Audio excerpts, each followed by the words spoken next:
ठीक.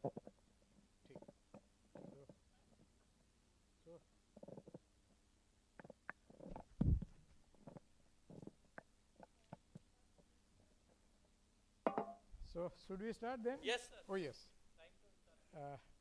Greetings from Statue of Unity, tallest statue of world, and we all are proud of this statue. Warm welcome all the delegates and wishing you a litigation-free practice. At the outset, I would like to thank Magad OBGYN Society and Dr. Ramadhar Tiwari ji, Dr. Manjula Sinha madam, and Dr.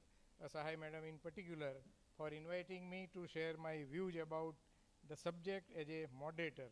And it is my humble appeal to please endorse my candidature for post of President Fogsi election year 2026, because this commitment is still there. Wherever you are, I'll be there. Promise to reach the unreached in any odd medical legal situation. Minimizing litigation with maternal and neonatal morbidity and mortality is a prime issue as far as our day-to-day practice is concerned, and many a time from clinic to courtroom becomes the situation. So all the warm welcome all the learned panelists and two experts, Dr. Rita Kumari Jha madam and Rita Sinha madam. They are going to put their expert comments during panel, and all learned panelists, Dr. Arpita Gandhi, Dr. Chitrangda, Dr. Devarsi Gupta, Dr. Vinita, Dr. Poonam Sahai madam, Dr. Amrita Anand, Dr. Laya Pandey, and Dr. Rajrani Chaudhary. So I never learned from someone who agreed with me, and if two people agree on everything, then one of them is not required. But let us see in today's panel how panelists differ from each other at the time of giving their opinion in the case. So my first question, any panelist can take, is it worth discussing medical legal issues in our OBGYN practice? Any panelist can take. Is it worth? Yes, sir, it is a must. So if it is must, then why?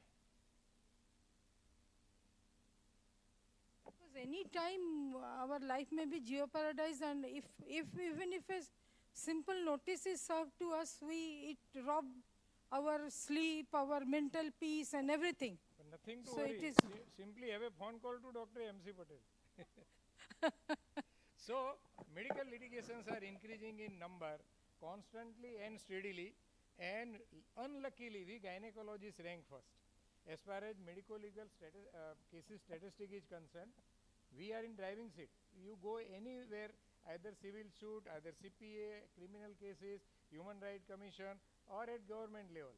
So anywhere, even in MCI and NMC also. So wherever there is complaint, litigation, then gynecologists are in driving seat. And ignorance of law is never an excuse. Because as soon as any act, any law, any ordinance passes in government gazette, it is presumed by law that each and every citizen of India knows that law. So merely on that ground, oh, I didn't know that, cannot be excused in this type of situation.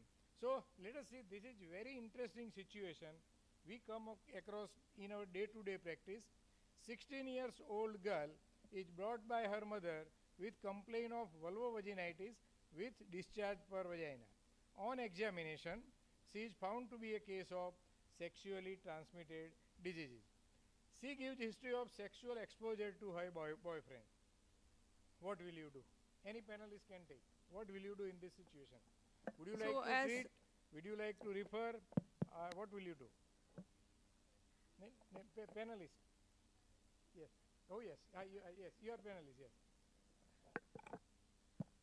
As she is a 16-year-old girl and she is having complaint of vaginal discharge, and this comes out to be a case of STD. So we know that according to the POCSO law, that is Prevention of Sexual Offense Against Children, it is mandatory that we treat the patient as well as we give information to juvenile police, so that the person who is facing this challenge as a perpetrator should not go scot-free, and she should be protected against such sexual exposure. Yes. And it is our duty to treat as well as report the So case. of course we have to treat this patient, but at the same time we are under obligation to inform police because she is less than 18 and she herself gives history of exposure to a boyfriend.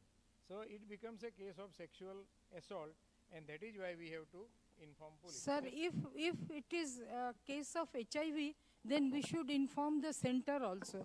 Agreed. That is also one more thing. But as far as to inform police station or CWC is very much mandatory under section 19 of POXO Act. So you treat her and inform police because under this act, section 19, it is mandatory reporting. Being a responsible citizen of India, in this very act it is mentioned like this. Once you come to know that she is case of sexual assault, you are under obligation to inform police. And in case you fail to inform, then there is a provision of imprisonment of 6 months and fine under section 21. And we cannot afford that. And that is why we have to inform police. So we should be very clear. Let us see one more situation.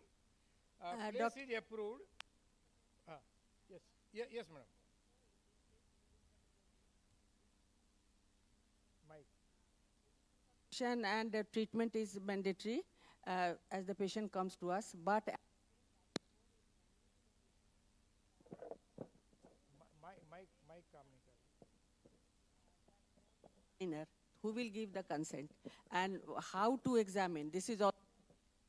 So very, very important question raised. Any panelist can take, got the point, madam. Who can give consent for examination of that very minor girl? Any panelist can take. Parents or anyone? Parents or legal Who can guardian. give consent for simple examination? Less than 18 years, it's parents or the legal guardian who can. So There should be assent of the minor. It is clear by law. If she is more than 12 years, then she can give consent for examination.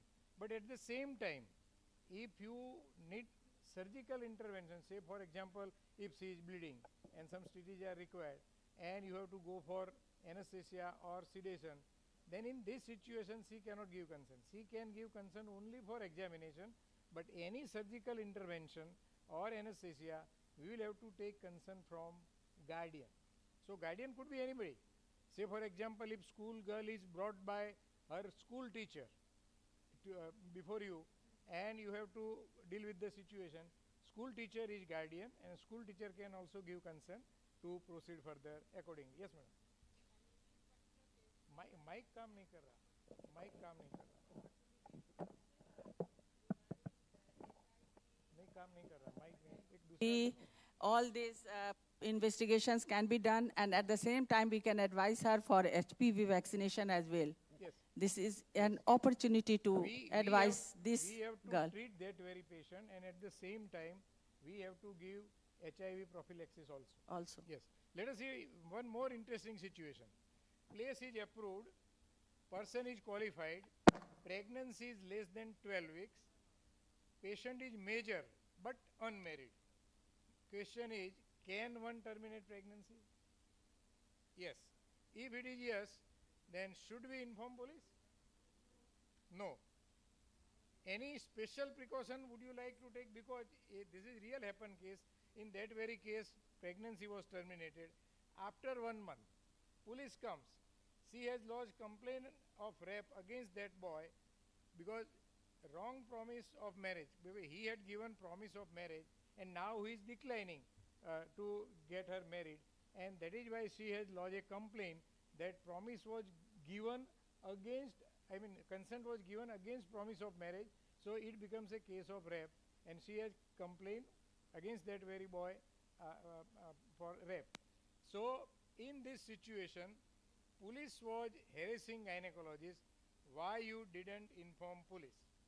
So at the time of this type of situation, patient is major but unmarried, and you have to terminate pregnancy. Would you like to take any special precaution? Yes. Which? We know that we should always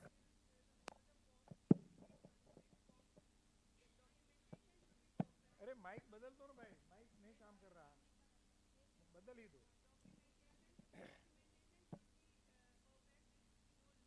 Agreed, you have taken consent in Form C, which is very much mandatory in any case of termination of pregnancy.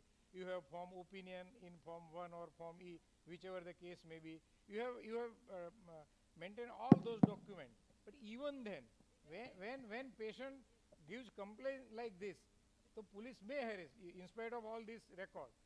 Any special precaution? Sir, in that case, Yes. so in that case, we should actually take it in written that the sex was consensual, Yes. and patient at the time of termination does not want to lodge any Yes. police complaints against, and that can act as a of So, help for us. If we can take in consent and in writing that it was result of consensual sex, no complaint against anybody, and do not want to inform police. So at that point of time, patient is very clear. She has no complaint against anybody. In future, what happens, that is up to patient. And gynecologist cannot presume that in future she may lodge complaint, and that is Hello. why he is under obligation to inform police. So at that point of time, patient is major, and if patient doesn't want to inform police, you have not to inform police. You can straight away go for termination of pregnancy if your center is registered and you are qualified. Yes, madam. So, sir, should we write it on our prescription that patient is not having any complaint? Yes, of course. No, she will write. At the time of giving consent, 3 lines we will have to add. This is result of consensual sex. I do not want to inform police. I have no complaint against anybody. Patient will write in her own handwriting, and it is you are safe. And we should keep it as record. Yes. Okay. Because at that point of time, patient is very clear. She doesn't want to inform police. She has no complaint against anybody. Okay, sir. Okay. Thank you. Yes. Mike, madam. Age of the patient, we will try to take some proof if possible or if available with that girl, either Aadhaar card or Yes. this. Whenever- Second, there should be no sign of injury on that particular girl or patient at that particular time of year. This should be noted, or whether that girl is in sound mental state to give her opinion. But in this particular case, patient is major. So Yes. if she has given consent and she is giving in writing, it is a result of The- consensual sex. So this type of problem usually doesn't exist. Usually does not Yes. arise, but we So we let should us be see one- careful. Yes, let us see one more situation. Same, place is approved, person is qualified, pregnancy is less than 12 weeks, but now in this case, patient is minor. So, can one terminate pregnancy? Yes? No? Yes. If it is yes, should we inform police? Yes. Again yes, because in this case she is minor, and under POXO Act, of course we can terminate pregnancy, but we will have to inform police. Should we take permission of court in this situation? No, not necessary. If we have informed police, then permission of court is not required. But when we have to inform police, before termination or after termination? Preferably before termination, because termination of pregnancy in this type of situation is not an emergency condition. So if at all, if she is bleeding heavily and you have to straight away to go for termination, that is a different story. In this situation, before patient leaves your premises, you can inform police, but otherwise it is always better to inform police before. One more issue. One thing that consent of the guardian is necessary, as well as the assent of the patient is also very necessary. If the young girl, she doesn't want to terminate her pregnancy and the guardians, they are giving consent, then we cannot terminate that pregnancy. So, when in this situation, if patient is more than 12 years, if she is more than 12 years, she has right to decide. She can give consent for examination, and if she is not willing to terminate pregnancy, and if she is willing to continue that very pregnancy, pregnancy is to be continued, but at the same time, in this situation also we will have to inform police, because she is minor and pregnancy, so it becomes a case of POXO. But in this situation, patient is willing to go for termination, we are going to terminate pregnancy. In this situation, any special precaution would you like to take in case of minor? We have informed police, fine, we are going to terminate this pregnancy on. So any special precaution? Would you like to preserve product of conception? Yes, yes. And how you will preserve? As we preserve any other specimen in formalin or so? No, normal saline. No. So it should be preserved in normal saline and it is to be handed over to the police. So you will inform police like this: we are going to terminate pregnancy of this patient at on. Please send your representative to collect product of conception. If police doesn't turn up within 72 hours, because after 72 hours this sample will not be useful as far as DNA testing or any other investigations are concerned, because in normal saline this tissue will get perish or decompose and it will not be. But once you have informed police, your job is over. Whether police turn up to collect it or doesn't, then that is matter of police. But you are safe if you have informed police. Let us see one more interesting case. 35 years old patient came with complaint of DUB. Hysterectomy was advised and consent was taken for hysterectomy only, but at the time of surgery, ovaries were also removed. Patient came with menopausal syndrome after 6 months and was told that her ovaries had been removed and medications were needed for hormonal replacement. She had not been informed about possibility of oophorectomy and its consequences prior to and following surgery, as well as no separate consent for removal of ovaries was taken, and legal problem arose, and doctor was asked, because in this particular case was filed, doctor was asked for an explanation why ovaries needed to be removed and where patient and relative informed about the same soon after surgery while in hospital. Doctor was unable to give satisfactory reason and had not informed them while in hospital. So in this case was decided against doctor and compensation was granted. So what is the comment on part of panelists? In this type of situation, at the time of taking consent, which kind of precaution would you like to take? We should take consent very specifically, and if we have not taken consent and we are going for hysterectomy only, that is removal of uterus only, then and during surgery we are getting adhesions or any abnormalities in ovaries, we should, at that time, we should inform the whoever guardian is available there, and we should take consent. And it should be very specifically mentioned. Also, if patient has not given you a consent, that in this type of situation you will discuss with my relative, and if she give consent, it is as good as consent given by me, then also you can go like this? Patient has not given consent for that also.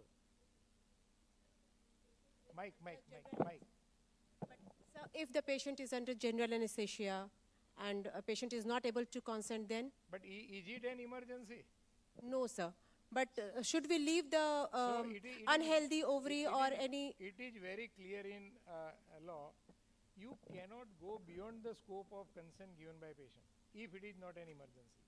If it is dial emergency, and whatever you do to save life of patient, it is always excused in court of law. But it is not an emergency. So that is why if patient has not given consent to go for oophorectomy or salpingectomy, you have to stick to hysterectomy only. Or at the time of taking consent, you have to take consent prior for salpingectomy and oophorectomy if you have planned already. Yes, madam, you have to tell me. So I would like to say that while we are taking an informed consent, at the same time we have to inform the patient and the guardian about the type of consent that we are dealing with. We have to inform them the nature of the treatment that we are going to do, what are the benefits, and what is the likely success of the treatment, if there is any alternate, if it is available, the side effects, and in case she refuses the treatment, what are the other options, what she can have. So without consent, if you have gone like this, then argument that it was beneficial, would save time, would save pain and suffering in future doesn't stand in court of law. So you should be very specific at the time of taking consent. And you have not to worry anything. You have to simply visit Fogsi website. Under Fogsi uniform consent, 30 different consents are available with 3 medico-legal experts, Dr. Dilip Phalke from Pune, Dr. Nikhil Datar from Mumbai, and myself, Dr. MC Patel from Ahmedabad. We have prepared 30 different consents. And in those very consents, because when we were preparing all this concern, we have taken base of famous case of Samira Kohli versus Prabha Manchanda, which was decided in Supreme Court in 2008. And at the time of deciding that very case, Supreme Court has given us a guideline. What is ideal consent in Indian context? And all those points which Supreme Court has suggested, we have taken into consideration at the time of preparing all this concern. And in those concern, it is very clearly mentioned. And in those concern, we have mentioned that also, just mentioned by one of the panelists, that if unforeseen condition happens, and doctor has to go beyond the scope of consent given by me, he will discuss with Mr. or Mrs. So-and-so who is waiting outside operation theatre, and if they give consent, it is as good as consent given by me. We have mentioned also that, that if in this type of situation, if doctor feels it is very much necessary to save life of myself, then I give authority to doctor to go beyond the scope of consent given by me. So if patient has given consent like this, then you can very well go beyond the scope of consent given by me. So we have prepared that very concern in these two parts. Part one is information about surgery, because each and every consent should be procedure and operation specific. You cannot go with blanket consent for all the surgery. So name of procedure, meaning, indication, description of procedure, benefit of procedure, alternative, consequences of refusal of procedure, and outline substantial risk involved in that very surgery, risk of anesthesia or complication of anesthesia, possibility of excessive bleeding, blood accumulation, possibility of infection, possibility of injury to surrounding structure. Every individual has a different way to cope up. We have mentioned that also. So possibility of addition, possibility of hernia formation. So everything we have mentioned, and very rare condition like allergic reaction to drug we have also mentioned. And if we are dealing with an obstetric case, then neonatal outcome also we have to mention. And part 2 is undertaking. So whatever we patient in part 1, patient will go with undertaking in part 2, and just we discuss, which is mentioned here in red color, they can give authority to relative also to take consent during surgery if at all we have to go further. And in green color we have mentioned that if she has already given consent, then you have not to worry and you have not to go for any further consent. And at the end, signature of patient or thumb impression. And if it is thumb impression, then that very thumb impression should be attested by person who knows that very patient with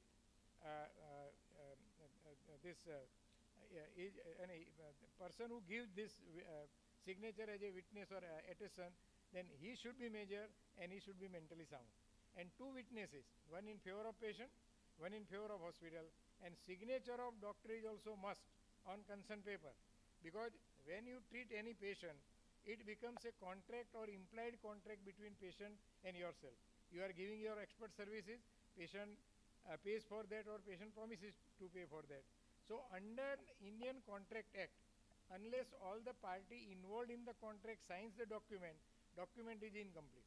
And that is why signature of doctor is very much must. Let us see one more case. 21-year primary, 26 weeks of pregnancy, brought to nursing home with history of fall. On examination, feature of grade 2 abruptio present. Doctor said that she will need urgent surgery and termination of pregnancy, but will need board's approval because pregnancy is more than 24 weeks and also must be done in medical college. So he referred that very patient to nearby medical college. But patient died on the way. Was it right advice on part of doctor? No. Because in this case, FIR was lodged against doctor. Sir, no. So my first question, should it be done in medical college only, or can this type of cases be dealt at private nursing home also? Can be dealt. Can be done. Can be done. And does opinion of board require in the pregnancy of 26 weeks? No, not in this case. Not required. So will it be considered negligence on part of doctor in this particular case? Yes. Without doing anything, Yes. straightway refer patient and patient expired on the way. Any defense in MTP Act if we, in this type of cases, if we deal with accordingly in private nursing home, is there any defense in MTP Act? Anybody? No, It's a mm, life-threatening it's a life-threatening condition. abruptio placenta, maybe that the baby is dead by that time. So to save the life of the patient, that doctor could have done it in his clinic only. So under section 5 of MTP Act, whenever you terminate any pregnancy to save life of patient, it is always pardoned. And no necessary that even center is not registered, then also you can terminate pregnancy. No formality of consent in Form C, formation of opinion in Form 1 or Form E, or entry in MTP register, nothing. Straightway you have to deal with accordingly as you deal any other cases. So under section 5, it is already mentioned. Let us see one more interesting case. In this particular case, there was misleading advertisement in camp, no result, no money. It was case of ART treatment, investigation and treatment, and rupees 90,000 were collected. Later on, endometrium was not good, so transfer was cancelled, and deducting the amount incurred for stimulation, etc., hospital was ready to pay amount back to the patient, but patient was insisting that you have to give me total amount back because you had given me a promise. In this particular case was filed and judgment came in favor of patient, and court was very clear that though the center must have incurred cost in stimulation and pickup, but since it was promised, it has to be written. So now very important question, money back if cycle fails. If first cycle fails, second cycle will be free. Can one give guarantee like this? No, is it ethical? No, is it Is not it legal? No, it is not ethical. It should not be done because this has led to compensation being given by the doctors because falseful promise was done. The falsely patient was in order to increase the number of patients and in order to increase the practice. She has not given promise for result. What she has given promise, if cycle fails, second cycle I will be doing free. But if no pregnancy, I will give all money back. In this situation, is it illegal? No. So if she has given promise for result, that 100% you will carry baby from my hospital, then it becomes illegal and unethical also, because in one of the cases which happened in city of Mumbai only, one of our gynecologists had promised and complaint was in NMC, and NMC suspended his license for 1 year. So in this type of situation we should be very clear, because NMC, can they suspend license in this type of situation, but in this situation cannot. But if we have given guarantee of result, then it becomes a difficult one to face the guarantee situation. of results are in written. Written, naturally, because if at all he has given guarantee orally, patient will have to prove it that he had given guarantee. Nikhil, last case. So, patient at 5 months of a pregnancy attended doctor with complaint of forceful intoxication of complete file of liquid mosquito repellent by husband and in-laws. She denied for any type of police information or complaint. Her all vitals parameters were good. She was treated accordingly and she was discharged in due course. After delivery and when her baby became 9 months, she had been again to that very doctor in the same hospital and asking for report of treatment given at that point of time, because now she was interested to file complaint against her husband and in-laws for domestic violence. So in this situation, what to do? Will you give record to the patient? Sir, record has to be given to the patient if the patient demands. But the thing is, we should have done a MLC at that time also, because any case of assault or poisoning, Yes, any that such point cases I has am to be coming registered. to that, but as far as record is concerned, any patient or Yes, we have to near give within relative of 72 patient hours. ask for record. What is the provision as per NMC and MCI guideline? Should we give? Yes, within 72 hours Yes. we have to So release. we are under obligation to give within 72 hours as per MCI guideline, and newer guideline from NMC within 5 working days.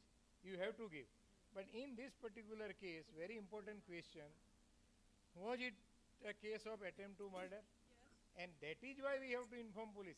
Even if patient was not ready to inform police at that point of time, But if we come to know that this is the history, and patient herself has given us a history that it was forceful intoxication, and in this situation we have to inform police and not to surrender with the request on part of the patient.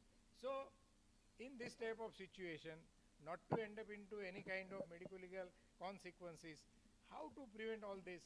So carry home messages from each panelist to the audience, one by one. Carry home message from you. Yes, madam, one by one. So only one thing, that is documentation, documentation, and documentation is the way forward. So proper documentation and record keeping. Yes, madam. Patient informed consents. Informed consent. Yes, Arpita madam. First of all, we should be very, very honest to our patient, and we should write everything in the prescription, documentation, and we should keep the prescriptions at least for 2 years in normal cases, and for 5 years in any case where I am suspecting that it can turn up into medical legal cases. And lastly, we should also, through like this type of your webinars or conferences, we should keep our knowledge up to date and up to the mark. Yes, yes, madam. Proper documentation, police information in case of a minor is a must, and proper medical record should be maintained. Yes, Saya madam. Sir, just you have written like in the Fogsi uniform consent, the consent must be in proper way, and we have to keep this type of cases, at least 5 years we have to keep this consent. Those very consents are available at Fogsi website. It is available in English, in Kannada, in Marathi. Gujarati version is ready in near 5-6 days only it will be available. And in Hindi also we are translating, and it will be also available in near future. Yes, madam. Sir, proper documentation and informed consent is must. With that, sorry. Inform the police if required, and take help from seniors and experts if we are stuck in any situation. Yes, yes, madam. We should be very much, we should never give false promises to the patient, as it may lead back to us. And documentation of all the things should be done, and all the data should be preserved. Yes, ma'am. Same, Dr. Patel. It was a very informative panel, and all the panelists have answered very well. Proper counseling of the patient. Each and every case is a challenge, and we should be very careful, especially handling any suspicious medical legal case, and we should counsel her in detail about the treatment to be done, and all documents should be properly, all forms should be properly filled and kept in record, especially in MTP cases, for at least 5 years from the date in register. So medicine is science of uncertainty and art of probability, and this is very important. Problem with world is that intelligent people are full of doubts, while stupid ones are full of confidence. So we have to decide what to do, and this gentleman have so many staircases, but he doesn't know how to use them.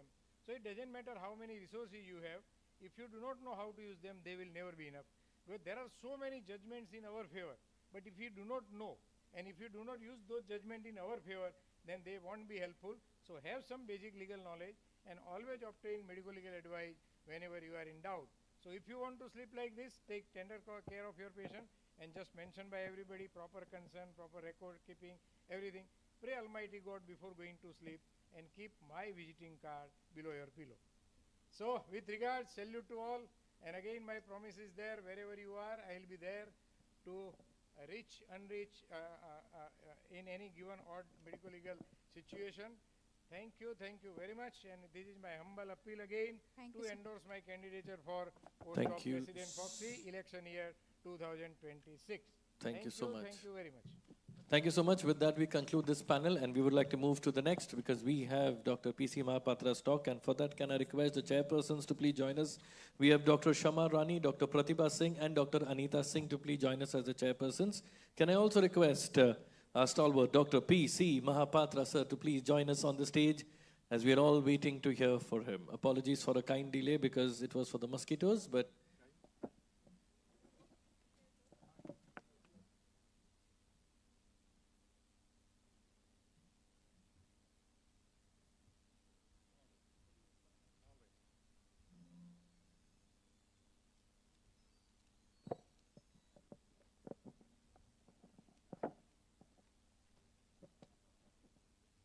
With the blessings of the Lord Jagannath and the chairpersons, can I kindly request our dear Dr. P.C. Mahapatra sir to please start with his talk.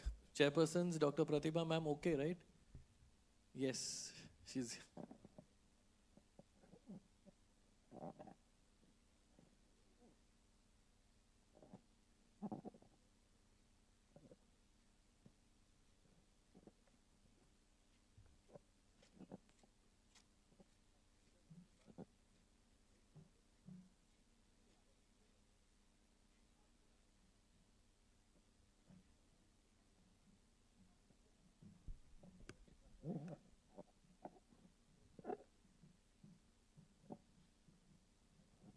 Dr. Anita, Dr. Pratibha, can Dr. PC start? Revered chairpersons, distinguished star speakers and galaxy of experts in obstetrics and gynecology from various parts of the country, and my favorite Honorable President of Fogsi 2026 and the Vice President Avarani, and honorable members, delegates of this fantastic, fabulous conference, Yuva Fogsi. Thanks to the organizing team, a great effort you have taken for conducting this, and everybody is so happy to attend this 3 days conference. Really a long kudos to the team of the GAYA team, starting from Dr. Tiwari, and I cannot forget the role of husbands of the gynecologist here. There are 4 spouses who have created history in arranging the conference for that. The support, I really thank you very much for that. Well, greetings from the place of Lord Jagannath. I'll be speaking, I think this is an age-old monument, wonders of the world, but as an obstetrician we feel that it's an obstetric tragedy, and all of us know this while visiting this memorable place for that.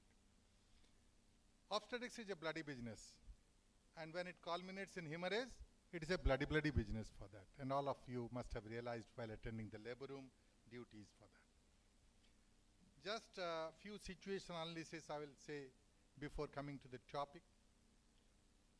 Problem 1, third gavita, para 2, placenta previa, transfer slide, 36 weeks.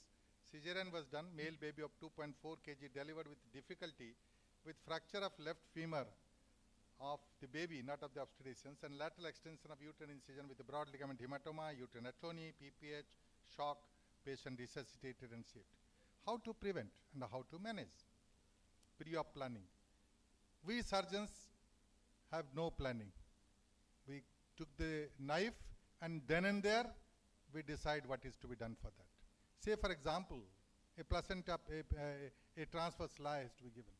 We just give it and doing a cesarean, put your hands and bring down the arms for that. Then put the arms and then struggle to bring down the leg. You have to keep a planning, pre-op planning. If the head is on this side, the other side should have been. You should have gone directly to the catch hold of the bridge, catch hold of the foot, and then come out for that. This is one of the example. Same situation when there is a risk factor. Identify the risk factors. Here is a risk factor. It's a case of post-cesarean. It's a case of placenta previa. It's a malpresentation. And here we expect both atonic as well as traumatic PPH for that. And senior consultants is best for that. And we must use a preventive surgical steps, tackling vessels before incision for that. If there is anterior placenta previa, there are vessels there. You have to tackle before the incision size, proximal and distal, just tie a bit and then give an incision. U-shaped incision on the uterus, gentle delivery of the baby, prophylactic ecbolics play a great role in this prevention. And I always say 3 P's you remember: pack, press, and pray. Then remember the 4th PPC Mahapatra for that. Don't have a manual removal of placenta every time for that. People are really wanted to finish the surgery very quick for that. Don't do that. Deliver the baby, hand over, give ecbolics, just press it, at that time pack it, and then automatically the placenta will be separated, bleeding will be least for that. Active management of 3rd stage, recognize active bleeders and tackle separately. Many surgeons do have, with the vessels, with the bleeder, they stitch it for that, and they got all problem. If there are just separate vessels at the angle, you just tie it, that's all, and start from the apex. That's a very good stage for the surgical techniques for that. And optimum hemostatic closure. In all cesarean say, hemostasis to the surgeon, oxygen support to the anesthetist. If these 2 are followed, I think no intraoperative mortality will be there for that. An optimum hemostatic closure, don't say that yes, the bleeding will stop by itself, and peripartum monitoring is listed. Problem 2, primary gravida 38 weeks in labor, planned for emergency cesarean section due to non-progressive labor. Delivery of the baby done with classical gymnastics. I'm telling about this situation 25 years before. With gymnastics, they ask the assistant to push it, then fails, and calls the anesthetist, the pharmacist, and everywhere. 3-4 persons have a fundal pressure, and the classical gymnastics, an extension of the uterine wound on left side involving the uterine, extension of the lower uterine segment on right angle, repaired with difficulty, traumatic PPH, 2 units of blood has been transfused for that. How to prevent and how to manage? Then we thought of, yes, perfect delivery of the presenting part. If the head is there, I think forceps, we have tried with forceps, but the forceps again, the proper application of the forceps is difficult in the case of cesarean. Then when this elastic vacuum has come out, I think vacuum has been adopted for that. And last 25 years, I've left forceps, I've left the gymnastics for that, and this vacuum application is very good for that. And this is how this elastic vacuum, we apply the vacuum half to the scalp and half to the cut end of the uterus. And with the finger, you just find out and encircling it, whole thing will be there and in the scalp of that fetal scalp. And no, even with the minimal fundal pressure or no fundal pressure also, I think it will come out very easily without any extension for that. So proper delivery technique of the baby is very, very important for that. And for the last 25 years, I'm teaching, I'm preaching my students to do this technique for that in cesarean section so that there is no extension for that. Problem 3, I reminded of when I was a postgraduate way back in 1980. P1, a patient came with P1 with jaundice, viral hepatitis, delivered a torn female baby by vaginal route with middle-lateral episiotomy with mild PPH. Controlled with ecbolics, had continuous trickling of blood. Coagulation profile normal, uterus contracted, vitamin K given, blood transfusion 3 units was given. But still the mild bleeding was continuing on the second day. So when my professor came on round, advised hematological profile, repeated, normal, then he advised vitamin K repeat dose given, then he told a new drug has come, give Botropas, injection Botropas given, blood transfusion to continue. And I was the first year postgraduate that day. I have a curiosity that before 2 o'clock, you can't do anything. After 2 o'clock, a postgraduate is a master in labor room. So after 2 o'clock, I asked my sister that you bring a speculum, let me see where from the bleeding is coming. And then I inspected, in the episiotomy wound, the spotting vessels are there, just little spotting vessels. I put 1 stitch, bleeding absolutely stopped for that. And I didn't inform my professor, but informed the RS, bleeding control, patient stable. The next day the professor came, and then he told that, see how Botropas act. Botropas and professor took the credit. But when the professor knew that it has been done, he called me, congratulated me, and I'm very happy that I told, sir, pass me in first chance. If you are happy, pass me in first chance for that. So I don't need anything for that. And of course, I passed in first chance for that. Patient are uneventful recovery. What's wrong? It's a fixed idea, dogmatic views and complacency. Prefixed idea is fatal in medicine. Patient has a jaundice, so jaundice PPH is bound to occur for that. This is a prefixed idea for that. So methodical treatment has its own place. One is to learn from anybody. Problem 4, 23 years, para 2 vaginal delivery, full-term male baby, Apgar score 8/10, had severe PPH after delivery. Ecbolics given, blood transfusion arranged, bleeding continuing, vitals falling. So decision for emergency hysterectomy was taken by the assistant professor in labor room for that. So hysterectomy was performed within no time, yet bleeding PV was continuing. Then she asked me, I was operating in the routine UT for that. She asked me, sir, please help me, the bleeding is not controlled and all that. Patient is bleeding in spite of doing a hysterectomy. So I went and put a speculum. I revealed a lateral vaginal wall tear with active bleeding. Suture, patient had a cardiac arrest and could not be revived. Is it the bad luck of the lady? It's the bad hands of the obstetrician. Had it been diagnosed, had it been put a speculum in the labor room itself and put a stitch for that, the uterus would have been saved and the patient would have been saved for that. This is the bad management for that. So all PPH are not supposed to be atonic. That's a presumption only. Brain should be active while hands are hyperactive. Guidelines has to be followed. Introspection for future is required. Don't blame the luck, blame yourself for that. Problem 5, Mrs. X, 33 years, gravida 2, para 1, first spontaneous vaginal delivery 8 years ago, twin pregnancy 36 weeks, conceived following second infertility, first breech, second vortex with leaking, decision for cesarean section. Late preterm male baby is 2.6 and 2.4 kg delivered, 10 units syntocinon to the infusion bottle and 10 units IM given after delivery of second baby. MROP was done immediately. Single large placenta removed with membranes in toto to just finish it the surgery very quickly. Uterus was flabby, PPH continuing, carboprost was given, and additional syntocinon given for that. Pulse rate 130 per minute, BP 80 by 40, rapid infusion with hemocell, blood perfusion sent, uterus closed in layers, flabby uterus and bleeding PV continuing. Bilateral, the surgeon was a very, very aggressive surgeon, my assistant professor. Bilateral ligation of uterine artery done, bilateral internal arterial ligation done, blood pressure was 50, uterus flabby, bleeding PV continuing. Then B-Lynch uterine compression suture was given, bleeding PV reduced, BP 90 by 40, abdomen closed in layers, misoprostol given, kept in OT for observation, 2 units of blood arranged and transfused. After 1 hour again hypotension, decided for peripartum hysterectomy. Patient had cardiac arrest after intubation, resuscitation done, halfway hysterectomy, second cardiac arrest could not be saved for that. Patient declared dead. What's wrong? A critical analysis and introspection. What went wrong and what could have been done to save life? It is a risk case for atonic PPH. Selection of ideal, potent and safe uterotonics is the dose and timing should be given importance.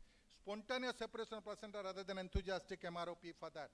Bilateral uterine ligation, if you want to do it, could have been done before closing the uterus. Bilateral internal ligation, wasting time. Uterine compression suture, timing, efficacy at this stage. Decision for hysterectomy very late. Early resort to hysterectomy could have saved the life for that. So these are all introspection for all of us for that. And therefore, this is a classic example of active mismanagement of cesarean birth for that. So therefore, postpartum hemorrhage, prevention and prediction for that. I think, Nikhil, my time starts now. Yeah, believe it or not, significant cause of maternal mortality. Prediction, $1 million question in spite of risk factors or no risk, without any risk also. Value of women's life at times is worse than those of animals. PPH is an event, but not a diagnosis. APH weakens, PPH kills. Definition is arbitrary for 500 ml. How can you say 500 ml is an arbitrary definition for that also? There is a lot of debate regarding the definition of the amount for that. Pathology is extensively studied but least understood, but we know the 4 T's, tone, trauma, tissue and thrombin for that. Visual estimation underestimates blood loss after delivery. There is a very difficult in visual estimation for that. Either underestimates or overestimate for that.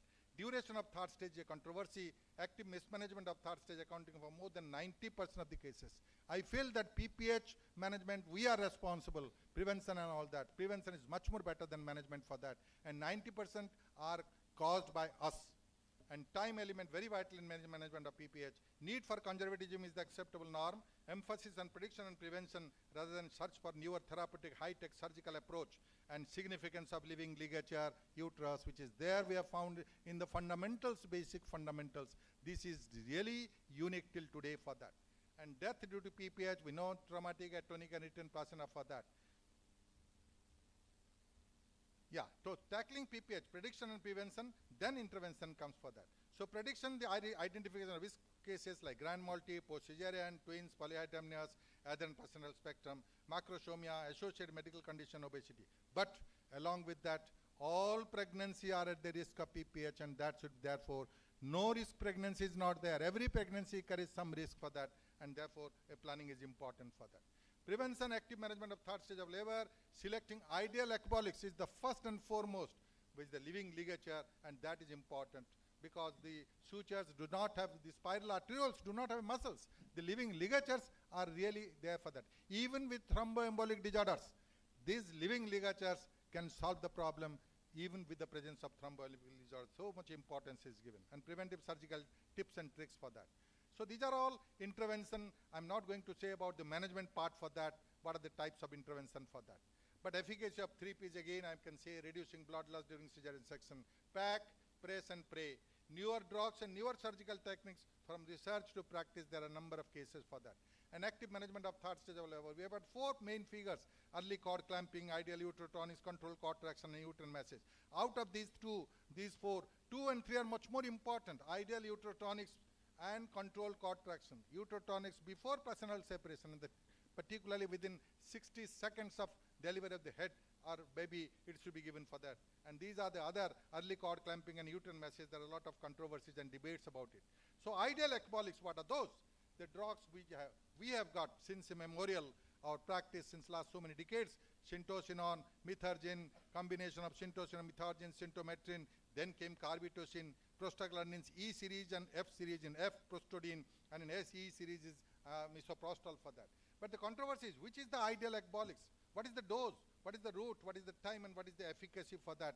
And therefore, lot of researchers are finding a new, currently available at uterotonics, which is the ideal uterotonics one has to find out.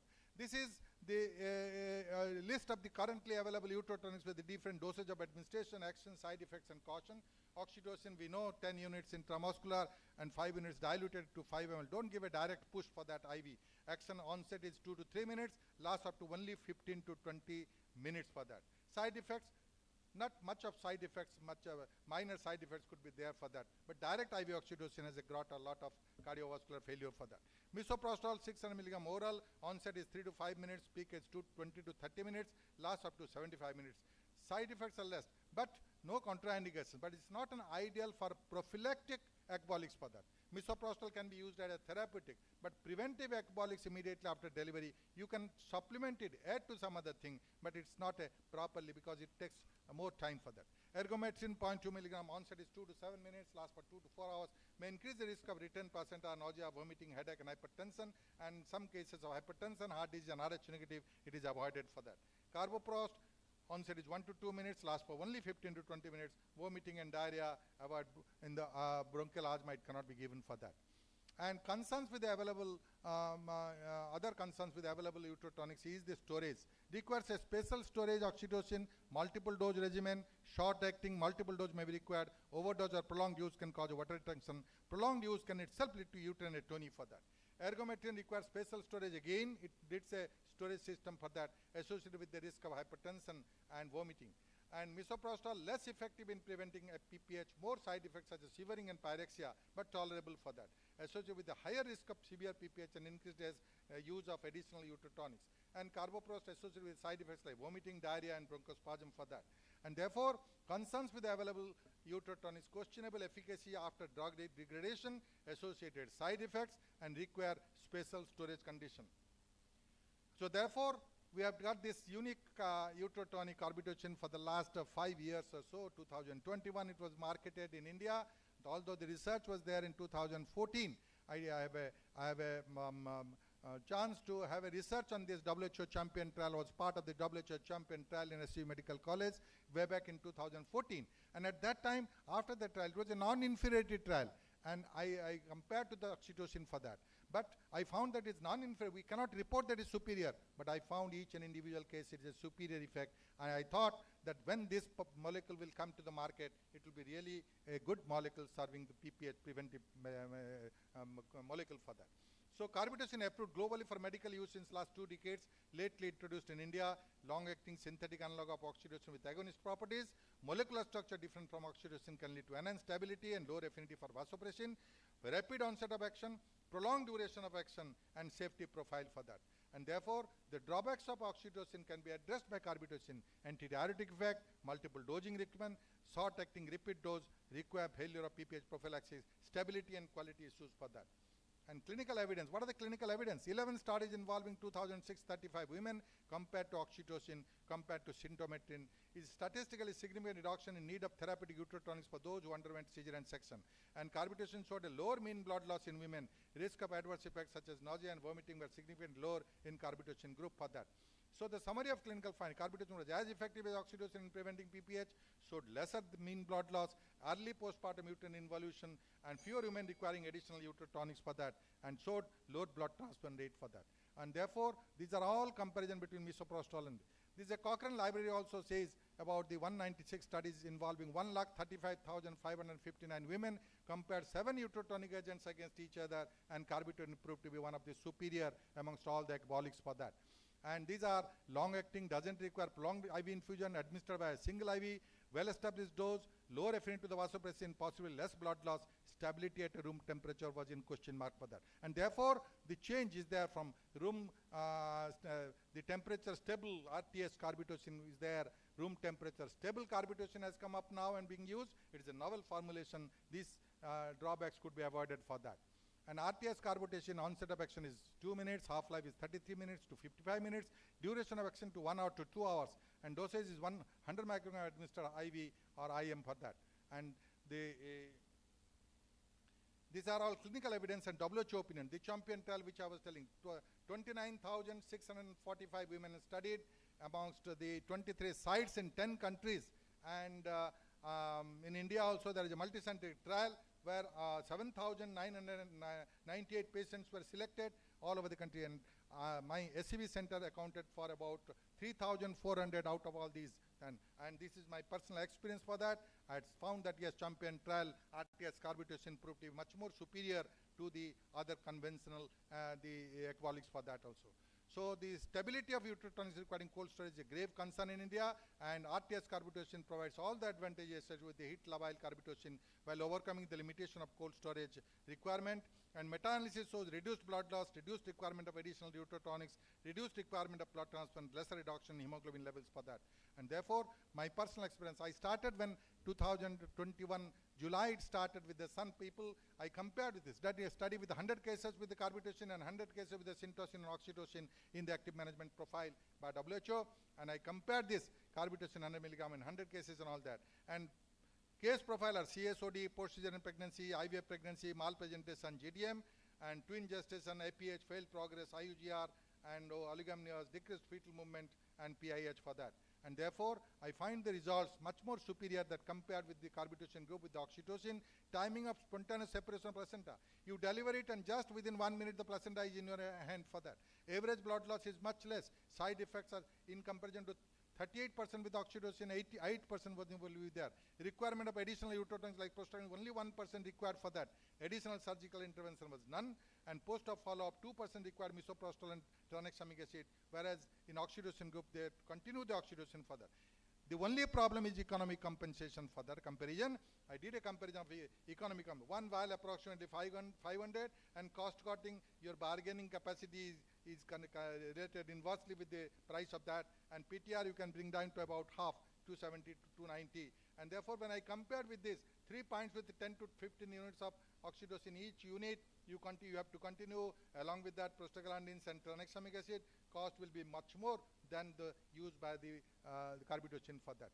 So therefore, since that time, till date, uterotonic protocol in cesarean birth prophylaxis in my center is a routine procedure, experience of 1250 cases till date, and it's proved that it's a potent, long-acting, cost-effective, and superior to other ecbolics for that. So therefore, ladies and gentlemen, the preventive tips to key to success is institutional confinement. Institutional confinement is mainly responsible for reduction of the maternal mortality in India, and that is because of the PPH prevention, early detection, and the management for that. Optimum antenatal care, recognition of high-risk cases, identification of atonic and traumatic variables, and appropriate measures for that, and significance of living ligature. Again, I will emphasize to all of you obstetricians for that. And ecbolics, selection of ideal agent. It should be potent, long-acting, heat-stable, cost-effective molecules should be found, and safe surgical techniques of doing a cesarean section is important for that. And of course, again, planning, and deliver the baby. You have to do it. Ecbolics, agent, and timing, pack, press and pray, and hemostasis, these all. And therefore, William Osler has told, medicine is a science of uncertainty, art of probability. With that, we practice obstetrics. And I say, oh, Francis Bacon, read not to contradict and confute, not to believe and take it for granted, not to find and discourse, but to weigh and consider. And you weigh and consider and use it, and your feedback is much more important than any publication, any literature for that. Thank you very much, ladies and gentlemen, for that. Thank you, Dr. Mahapatra, for delivering such a lucid lecture on PPH and such a common condition, and you have summarized in 20 minutes all the aspects of PPH, starting from apprehension, prevention, and proper management, and proper diagnosis first and proper management. And regarding the choice of uterotonics, you gave a very convincing report you have presented, and your own experience also. Thank you very much. I just want to express gratitude to the organizing chairpersons for giving me this opportunity to share the dais with such a stalwart. He's guru for all of us, and we always look forward to listen to his talks, and it was again a very amazing and very informative talk. So thank you so much, sir. We would like to felicitate, sir. Can I request the chairpersons to please felicitate Dr. P.C. Mahapatra? In the meanwhile, Dr. Nimish Salat would like to just make an announcement. Please finish this first.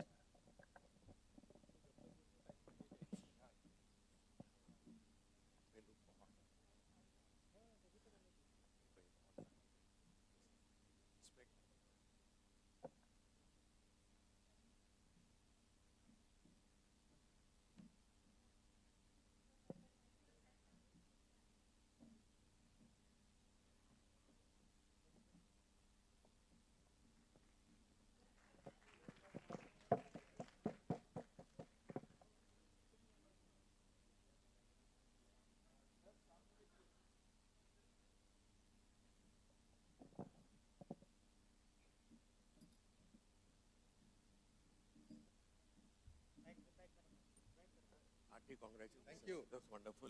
Thank you. My dear friends and colleagues, it's a very pleasant opportunity for me as the organizing chairperson of the ICOG 2027, which will be held at Surat. The preparations are in full swing with a very active organizing committee. And since I'm in Gaya, which is one of the topmost pilgrimage sites, it's my great pleasure to invite all of you and the entire country gynecologists to this August gathering, which we are planning from 6th to 10th of January 2027. So please get registered early, and we will all enjoy a fantastic event which is being planned. Thank you very much. For the next session, can I request our chairpersons, Dr. Kavita Banwal, Dr. Lata Shukla Divedi, Dr. Pramila Modi ma'am to please join us on the stage. To save time, can I also request our first speaker, Professor Dr. Suvarna Khadilkar ma'am to please join us on the dais. Over to the chairpersons and Dr. Suvarna.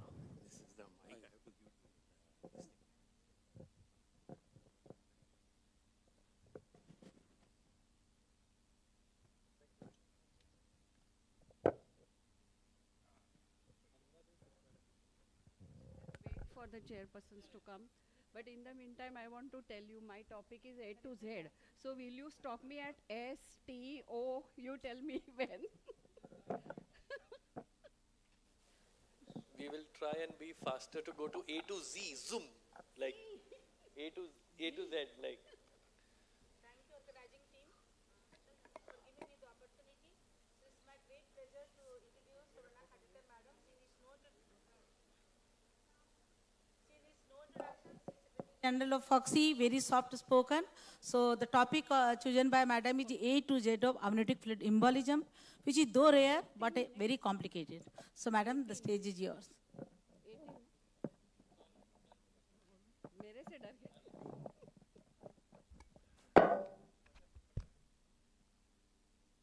So shall I start? Yes. Okay.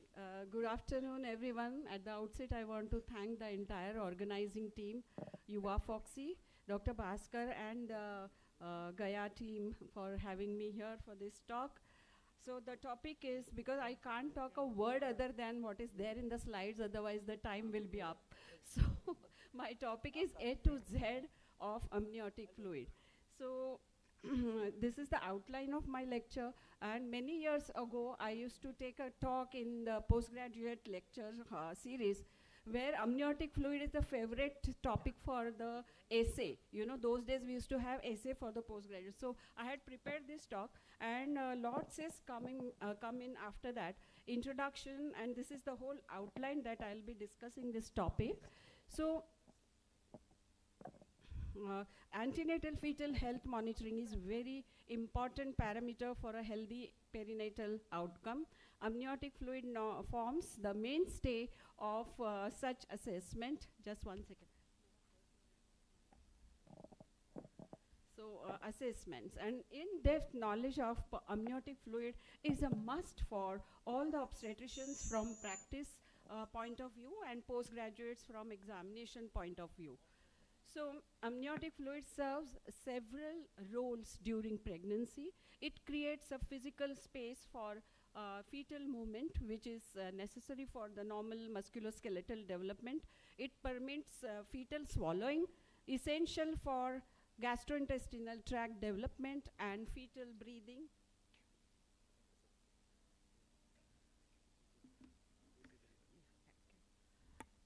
Fetal breathing. And amniotic fluid guards against the umbilical cord compression and protects the fetus from trauma.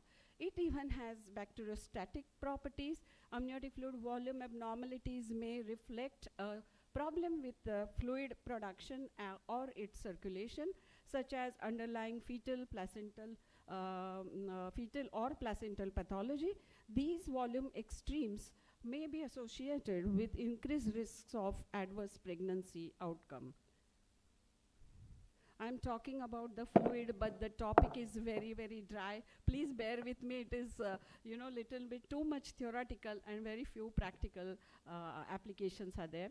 So the functions of amniotic fluid during pregnancy, the homeostasis, protection of fetus, allows free movement, antibacterial action, just a list of what we just learned, short-term source of fluid and nutrition, development of lungs, musculoskeletal and GI systems, and during labor, intact membranes will help dilate the cervix with forewaters, and the shape of the bag. I have learned from my teachers, and I always teach the students that shape of the bag of waters tells you all. Those days we didn't have ultrasound. So when you do a PV and when the bag of water is felt, if it feels like a cup, the abnormal presentation is there. If it feels like a saucer, so if it's a flat and well applied amniotic the bag of waters, that means it's a well-flexed vertex, therefore the shape of the bag of waters is like a saucer. So it also maintains of placental circulation, and ruptured membranes will flush the birth canal during the normal vaginal delivery.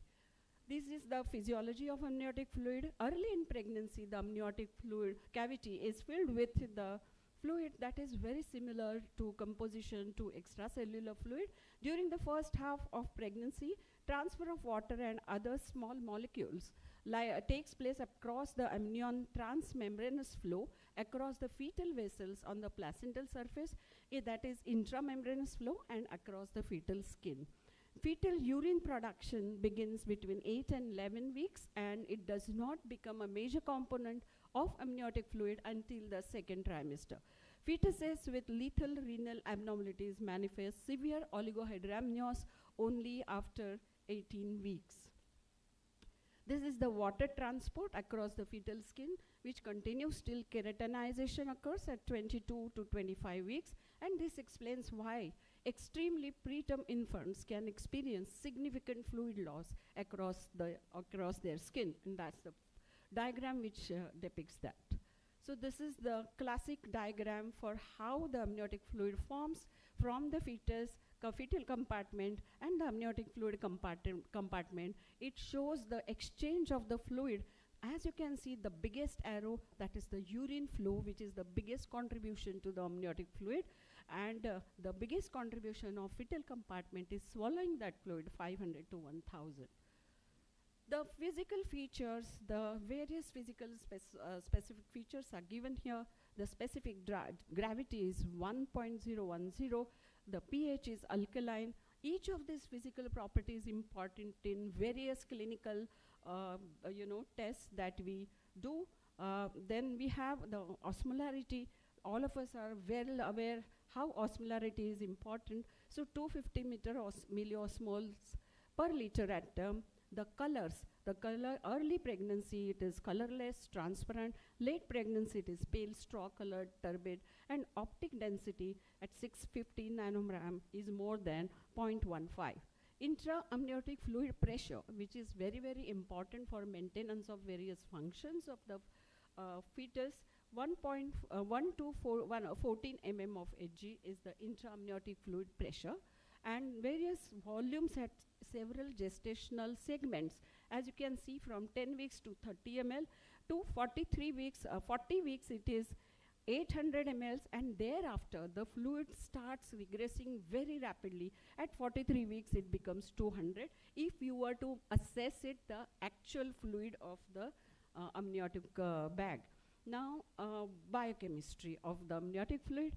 The water is the major content, 98 to 99%, solids 1 to 2%, and you have several organic, inorganic, and suspended particles are there.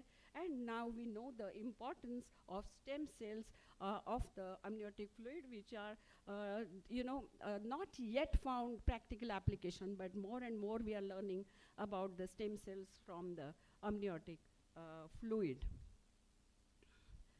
The utilities of various analysis, it helps us determining the fetal lung maturity, detection of fetal distress, cytogenetic analysis, detection of hereditary teratology and infectious disorders, determination of fetal age. So, however, one must remember whatever procedures you are doing, you have to, do the test within the purview of PCP and DT Act, because a simple amniocentesis, which we were doing day in and day out, it came under the law, and we are supervised when we do amniocentesis and not report.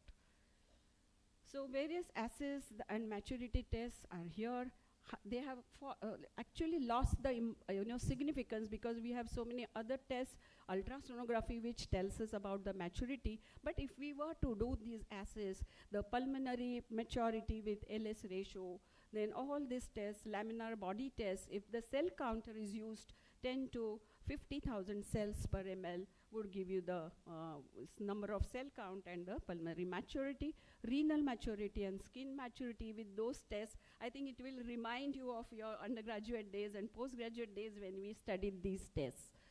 Now, anomaly and RH incompatibility, I think AFP or the alpha-fetoprotein levels more than 20 milligram per liter at 16 weeks. This will help you suspect abnormality. Then all these acetylcholinesterase enzymatic assays on cultured cells from the amniotic fluid will help us detect the inborn errors of metabolism. It is significant only when you are strongly suspecting these abnormalities. And the karyotype FISH PCR to detect the chromosomal abnormalities. And of course, RH incompatibility application. We all are aware that we predict the hemolysis in RH incompatibility. Nitrazine yellow test, I will skip, because this is, I don't think many people are practicing, but nitrazine yellow swab paper, normal vaginal pH at term ranges between 4.5 to 6, and amniotic fluid is usually 7 to 7.5. So that is the importance of knowing the pH of amniotic fluid. Alkaline amniotic fluid from the acidic cervical, acidic vaginal mucus or urine, we can do this test and see whether this is a loss of the amniotic fluid, or it is excessive vaginal fluid or the cervical mucus. So this significance of colors of amniotic fluid. The other day yesterday, I think Supriya talked a lot about the holy for obstetricians. So this particular amniotic fluid is holy. Different colors indicate a different significance for the separate colors. So this is a color green says fresh meconium, brown says old meconium, golden says RH incompatibility, saffron says post-maturity, blood-stained is APH, tobacco juice, IOFD, yellow pus-like corium nitis. And volume abnormalities like poly or oligo. I always say too much or too little, both are harmful to both mother and fetus, more so for the fetus. So assessment of various amniotic fluid volumes, the clinical, we always have the clinical finding, oh, the Liker is adequate, oh, the Liker is less. So this is what we always, when we are examining, you are dictating your notes to your junior, this is what we say. But many times with the obesity, with extreme oligo or hydramnios, it is difficult to assess.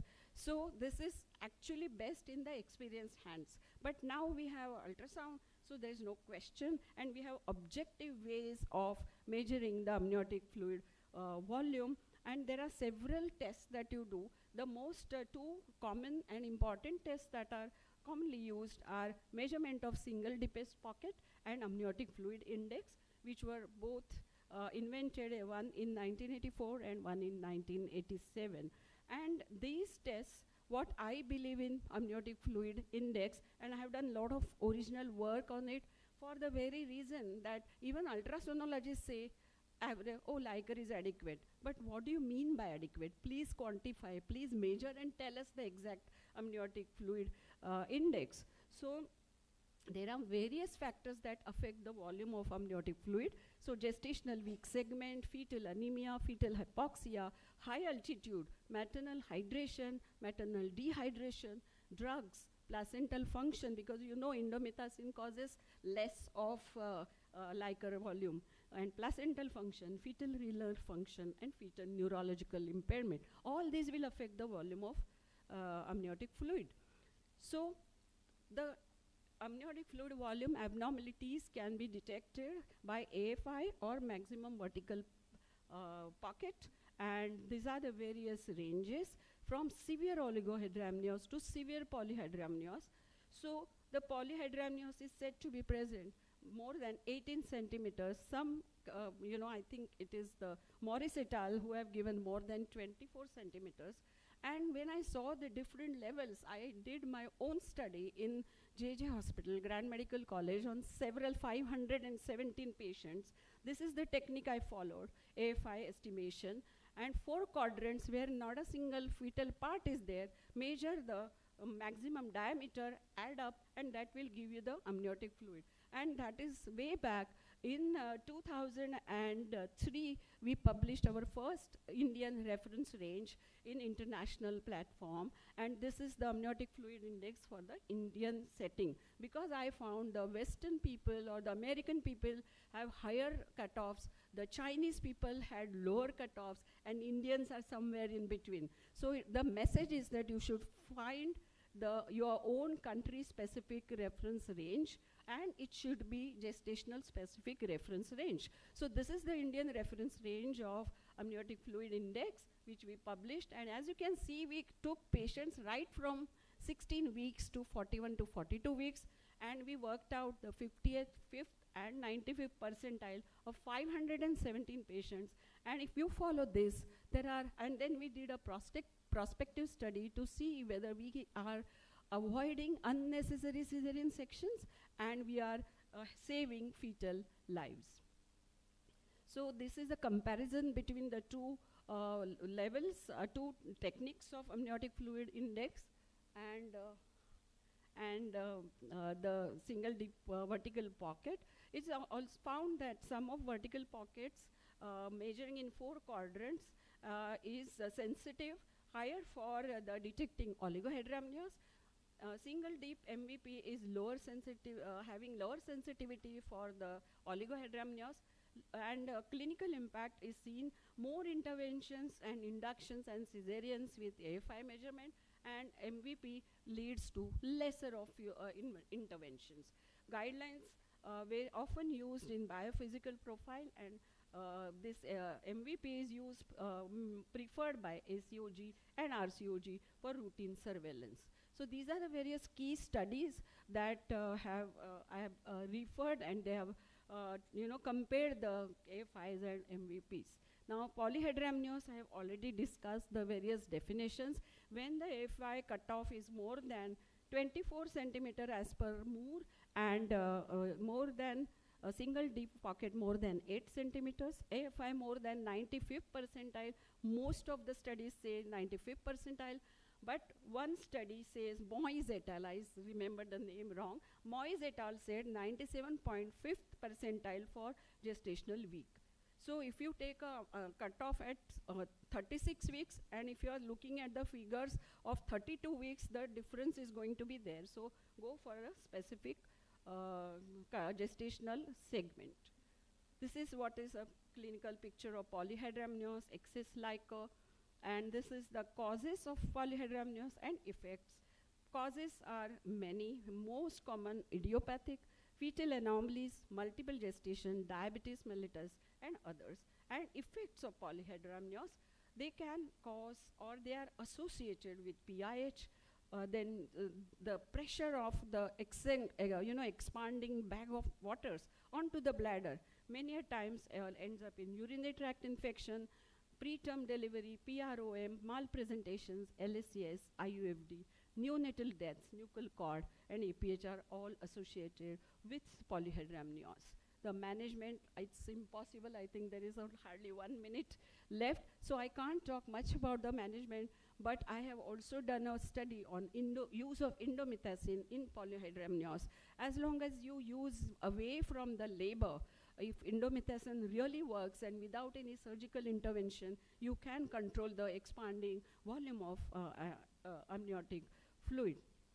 Now these are the various investigations are on the left side, and the therapeutic options are, most of the times you just have to expectantly observe. Direct fetal therapy can be given if you detect any fetal abnormality which is leading to hydramnios.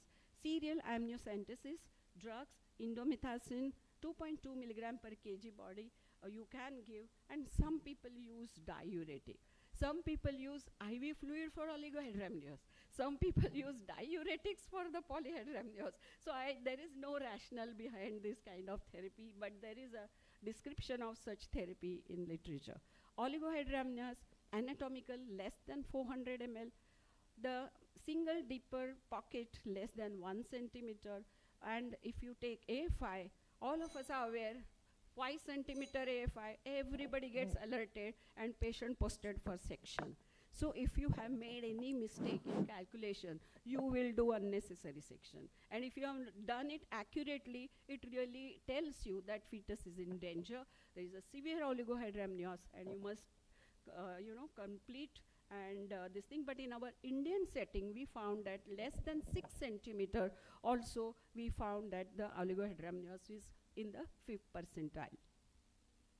The causes, all of us are well aware. The effects, again, I can't go into the deep details, but all these oligohydramnios can, so PIH is everywhere. PIH can be associated with oligohydramnios that can cause oligohydramnios, IUGR, placental insufficiency, PROM, post-maturity, fetal anomalies, idiopathic, iatrogenic, twin-to-twin transfusion, and maternal hypovolemia, drugs, and high alpha protein. Now, effects, it can lead to pulmonary hypoplasia or Potter syndrome, mechanically fetal abnormalities, dry labor, amniotic band syndrome, IUFD, NND, malpresentations, APH, and high maternal morbidity.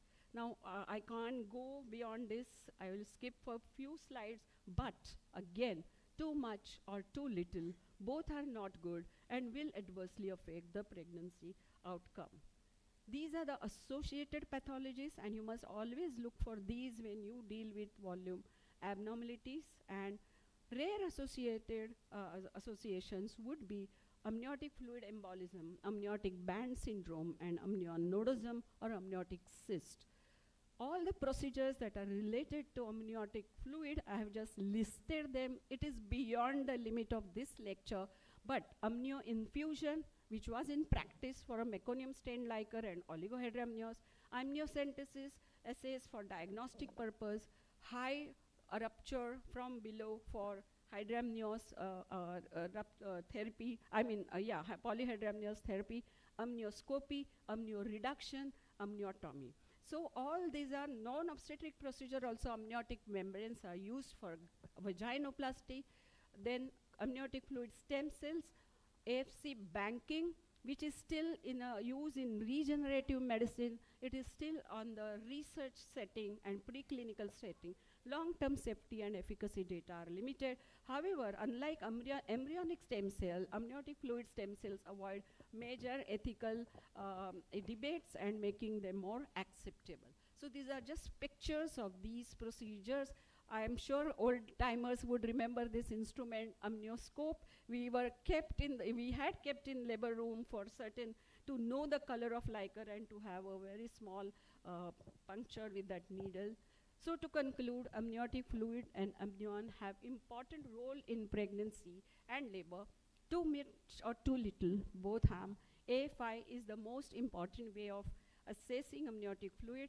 I recommend that we must stick to the Indian reference range for making decisions for obstetric deliveries or taking section or vaginal delivery decisions, and procedure involving amniocentesis or any other procedure must be done in the purview of PCP and DT Act. Thank you so much. Thank you, madam. It was very well informative talk on amniotic fluid. We have discovered every point in amniotic fluids, color, composition, role in baby development, its biochemistry, its utility in the diagnosis of hereditary conditions, and factors affecting regulation of amniotic fluid volume, and effects of oligo as well as polyhydramnios. So, madam, you have mentioned indomethacin. It can be given in only idiopathic cases of polyhydramnios, right? Which one? Indomethacin? Yes. In yes. only If there is a- idiopathic. If there is a cause found Yeah. out, Okay. you have to treat the cause for fetal therapy. But if there is no cause and the liquor is increasing, you can give indomethacin away from the delivery. You have to stop at 36 weeks. Okay. Can I request So our next speaker, yeah. Dr. Madhuri Patel, Yeah. ma'am, to So, please. madam, next speaker is none other than Madhuri Patel, madam. She is President-elect Fogsi, and she has served Fogsi in various capacities. She will be speaking on prevention and prediction of preterm labor. So, madam, the stage is yours. She has visited Bhagalpur so many times, so we see her as a family member of our society. So, madam, just the stage is yours. You speak on the topic, prediction and prevention of preterm. Thank you, Kavita, for your kind introduction. Respected Dr. Bhaskar Pal, President Fogsi, Dr. Suvarna, Dr. Abharani Sinha, Dr. Ramadhar Tiwari, Dr. Reena Kumari, Dr. Sunita, Dr. Poonam, Dr. Manju, and entire Magad team for giving me this opportunity. Former UN Secretary General Ban Ki-moon has said, there is no greater investment than in the health of a mother and her child. And this is very, very true. With this, I start my topic on prediction and prevention of preterm labor.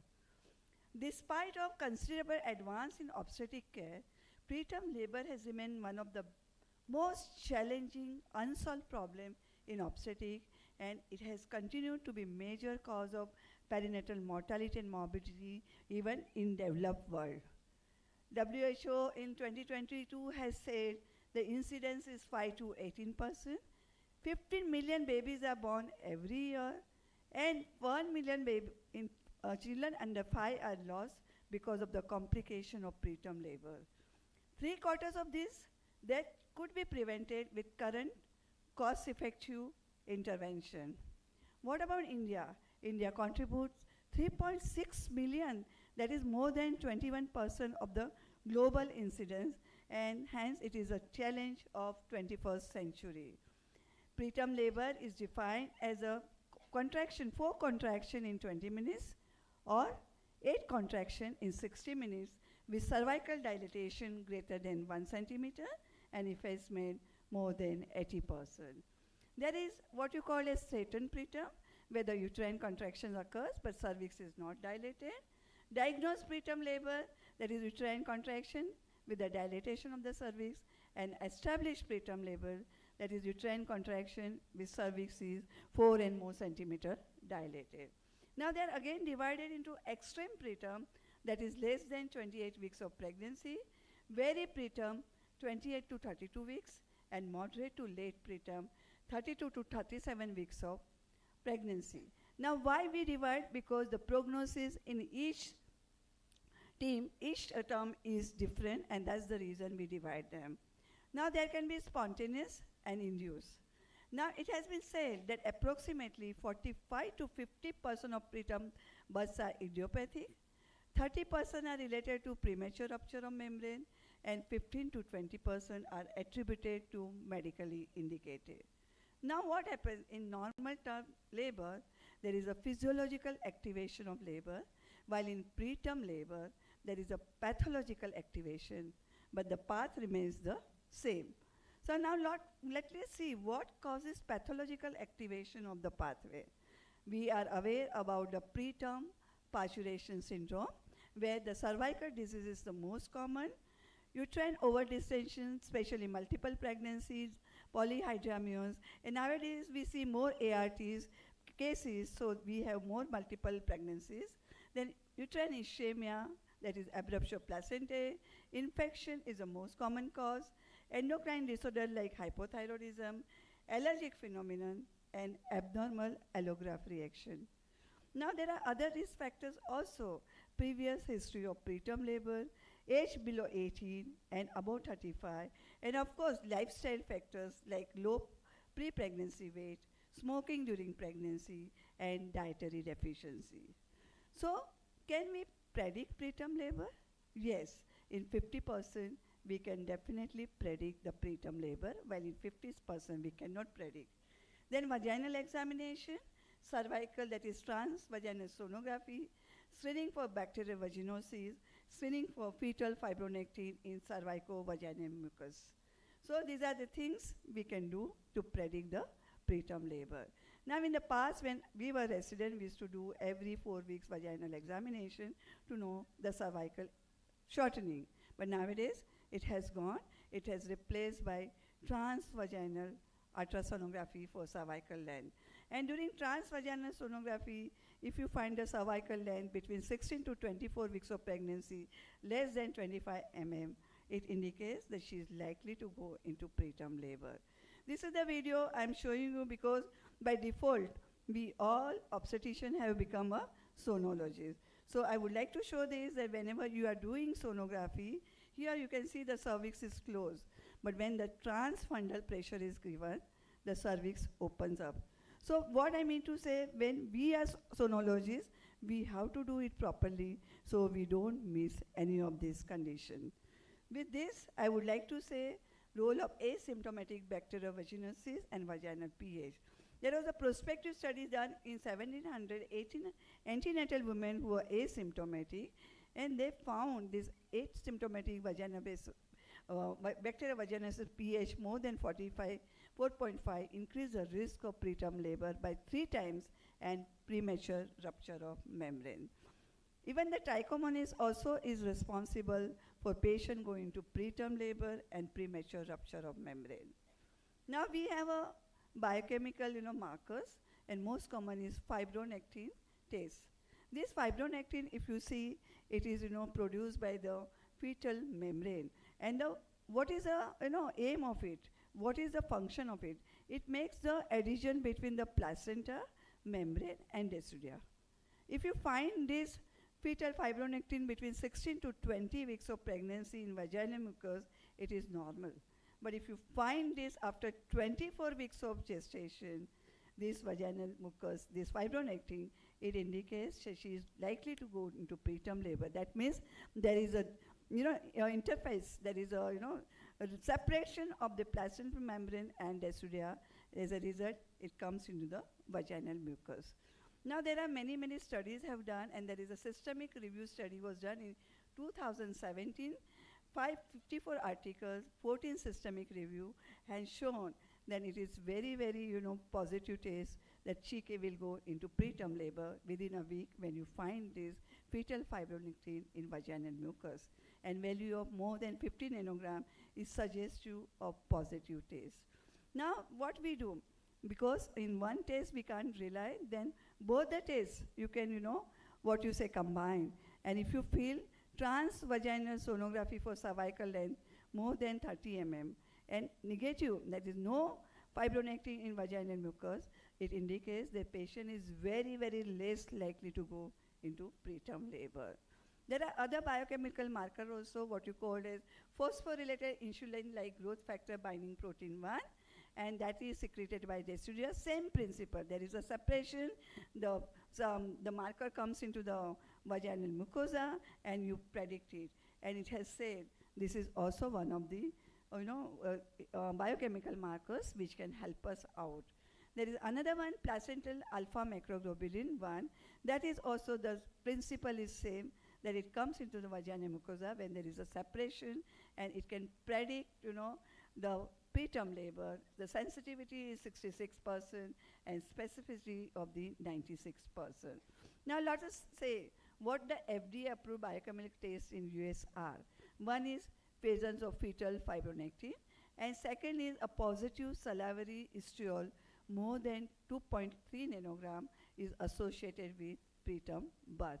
But remember, the negative predictive values are more important than the positive predictive value. So if they are negative, we have to be cool and think that she is not likely to go into preterm labor.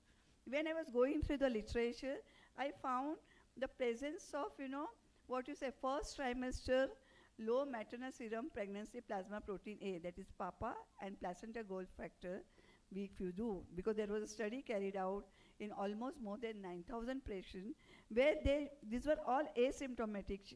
They came for the just, their antenatal checkup with sonography and their, what you say, dual marker. And what they found in a dual marker, PAPA A test and placental growth factor was done separately. They found both the levels were low. This indicates that patient is likely to develop, the baby is likely to develop placental insufficiency later in life. So it tells us these patients are likely to go into preterm labor. But at 11 to 13 months, when they predicted what we are going to do, of course, we know the 50% of the patient, we know the cause. So at least there you can treat the patient and you can do the counseling of the mother and the family that she is likely to go into preterm labor. So she should be delivered in a tertiary care center where all the facility of NICUs are available. Now let us look at the genomic. Now technology is advancing. We are going to AI, diagnosis and treatment. Similarly, it is found one day we'll find out the gene for, preterm labor, and once you find the gene for that, we'll definitely have slicing of this gene, and we can definitely prevent preterm labor in all the patients. And this technology, I'm sure, will come in very, very soon.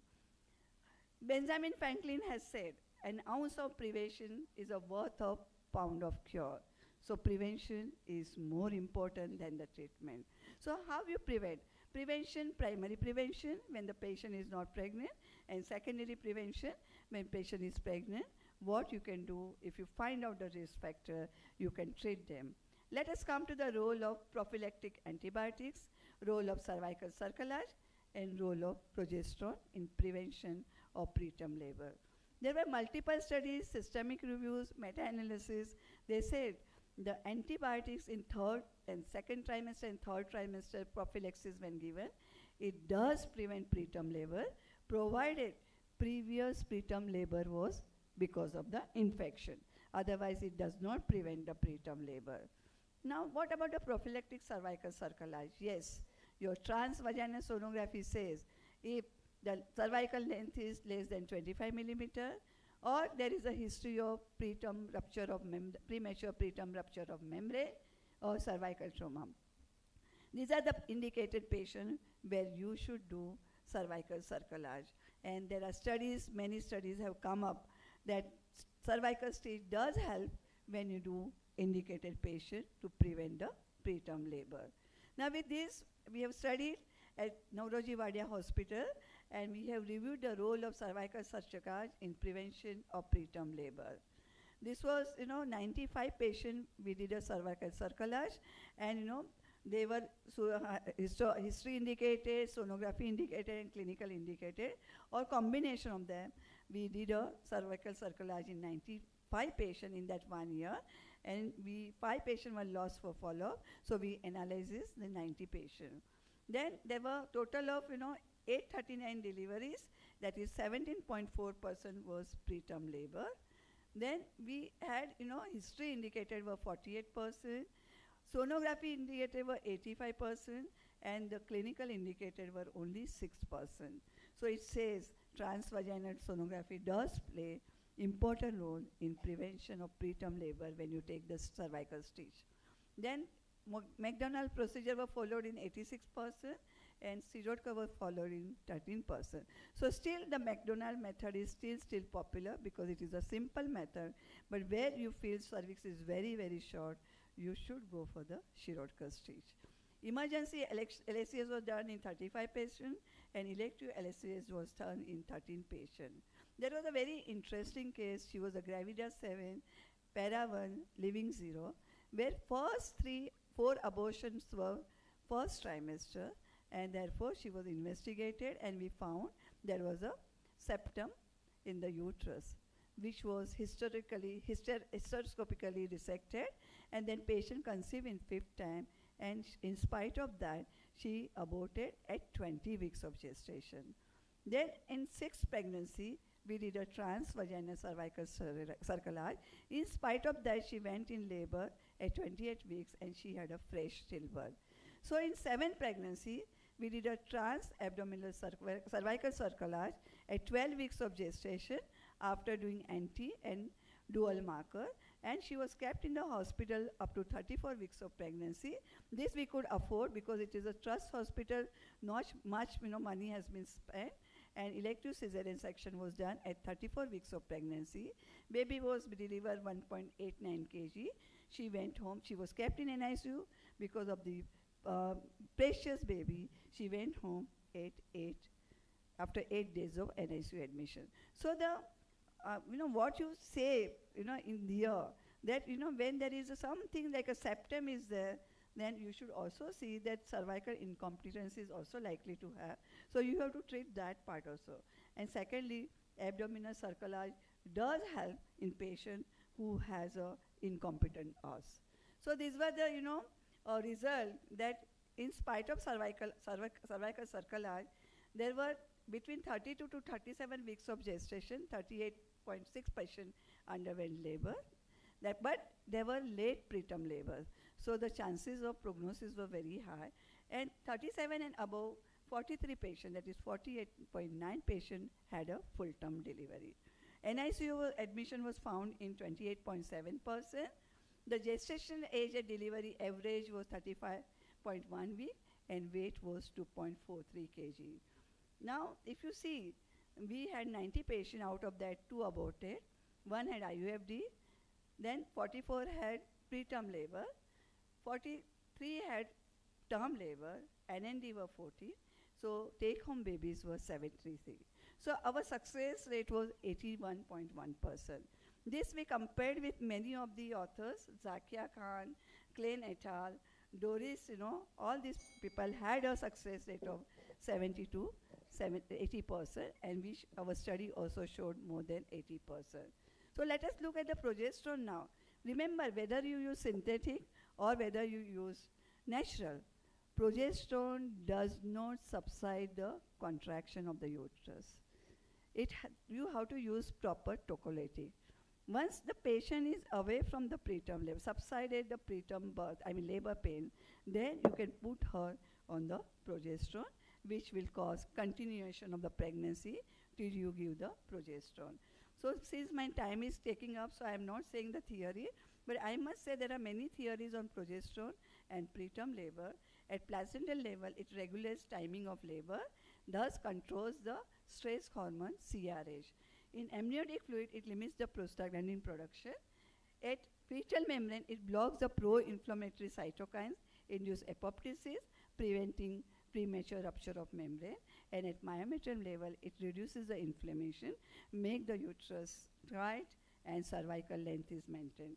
And there are many studies when you use intravaginal natural micronized progesterone from 16 weeks to 34 to 37 weeks of pregnancy, 100 to 200 milligram. It does prevent preterm labor. There is also a role of natural micronized progesterone sustained release, because many of the patients, they don't like to use vaginal micronized progesterone. In such patients, we can prescribe this drug, and sustained release gives us the dose of once a day where the patient is very, very comfortable. It is, the timing is 16 to 24 hours it is released, and the half-life is 18 hours.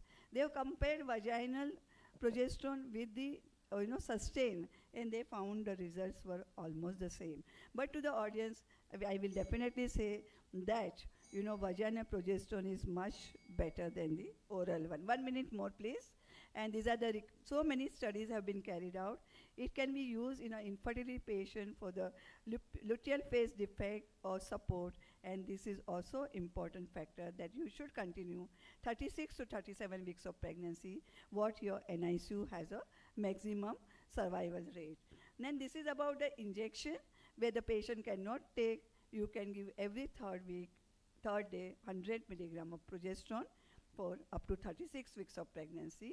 Gel has come first, vaginal gel, but because of its stickiness, many women were not happy. So gel we nowadays hardly use.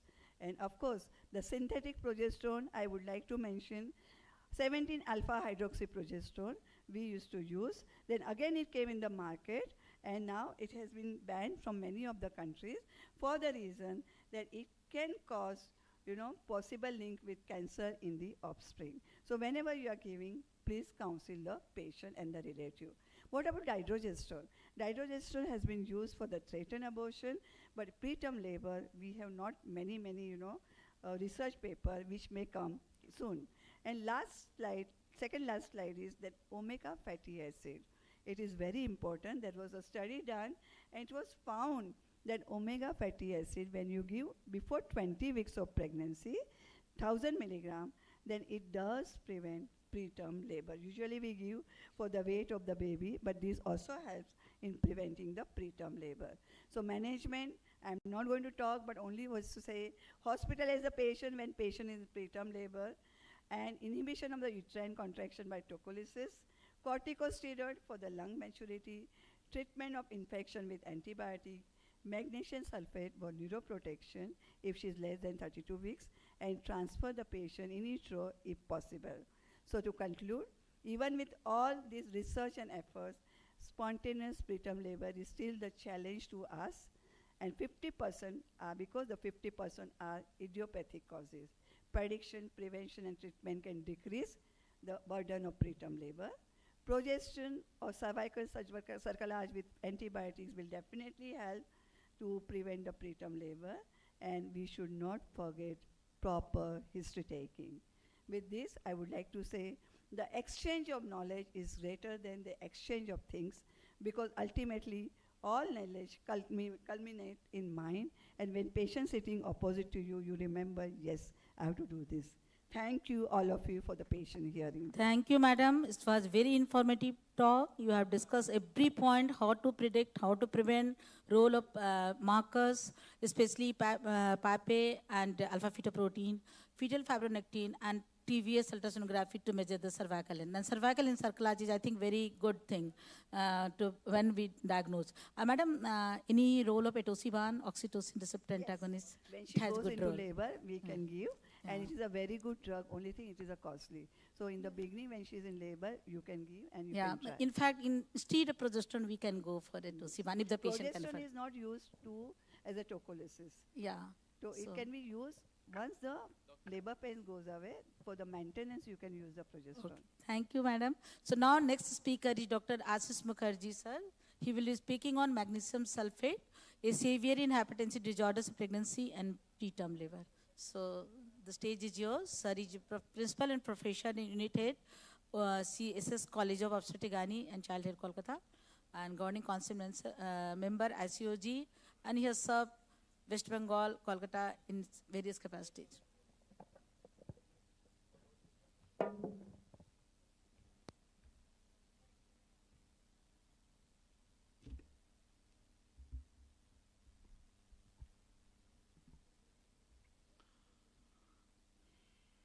Good afternoon, respected chairperson. And I can see that the clock has already started. I'd request the organizers to kindly reset the clock at 18 minutes, because I have not started yet. But I must thank the organizers, particularly Tiwari sir, the organizing chairperson, the secretaries, and the scientific chairs. They have crafted a wonderful program. And even today, I cannot see any difference between a Fogsi conference and a Yuva Fogsi conference. The things have gone to that extent. Anyhow, we must congratulate the organizing team for the effort. About the molecule in discussion today, magnesium sulfate, I don't think it is in much of discussion these days, except when we want to treat eclampsia or prevent eclampsia. But believe me, it's a salt, it's a small salt, but it has a lot of effects, good effects in obstetrics and gynecology. I think we need to explore that today. So the discussion points will be, number one is fetal neuroprotection, which Madhuri has just mentioned in the passing. Then preventing or arresting preterm labor or not arresting. And number three is preventing and managing seizures in women with eclampsia. 1 and 3 are very well confirmed. We have to talk a bit about the arresting preterm labor. The first this thing consideration is magnesium sulfate in preterm fetal neuroprotection. Well, I think today there is no doubt in the minds of the obstetricians and neonatologists that you need fetal neuroprotection, but before 32 weeks of gestation. Now, why about these preterm babies? Preterm perinatal mortality in preterm babies is 9 times higher. This is a matter of concern because every day we are seeing heaps of preterm babies accumulated every day. In the names of treating hypertension or for many other reasons, termination of pregnancy for maternal reasons has become quite common. Like intrahepatic cholestasis of pregnancy, less fetal movement, oligohydramnios, gestational diabetes mellitus, you name it and we have it. The indication for preterm termination of pregnancy, iatrogenic preterm birth, is quite common. So it has got mortality 9 times higher. Those who survive, they have a greater risk of neurologic impairments, including the cerebral palsy, cognitive dysfunction, educational difficulties, and psychiatric disorders.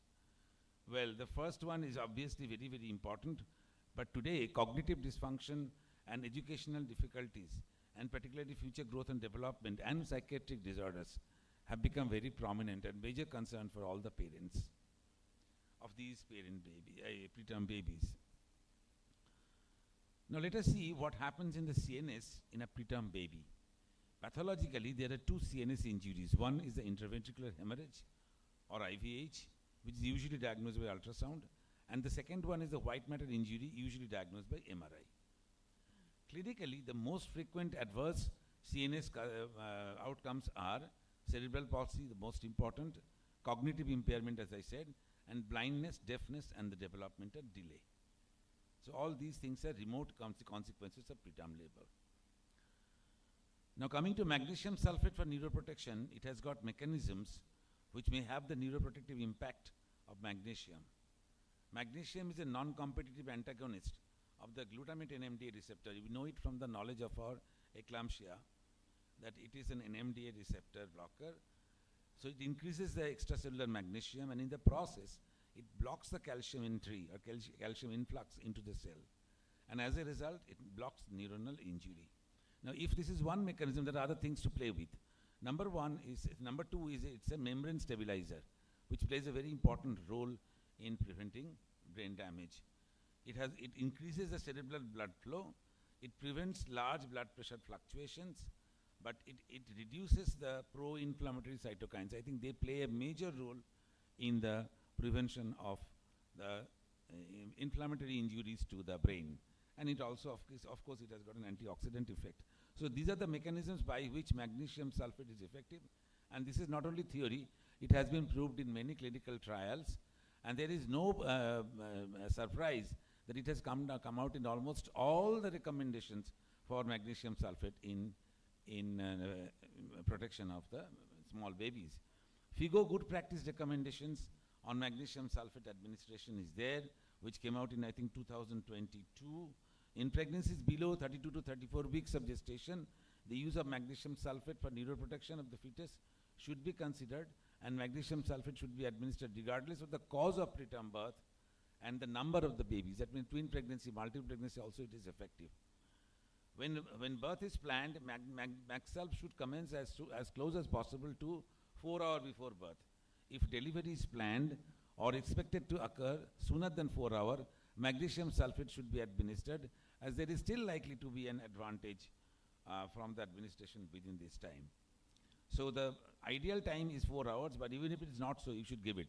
The optimal regimen of magnesium sulfate for fetal neuroprotection is an intravenous loading dose of 4 gram administered slowly over 20 to 30 minutes, followed by a 1 gram per hour maintenance dose. That means the juice-1 regime.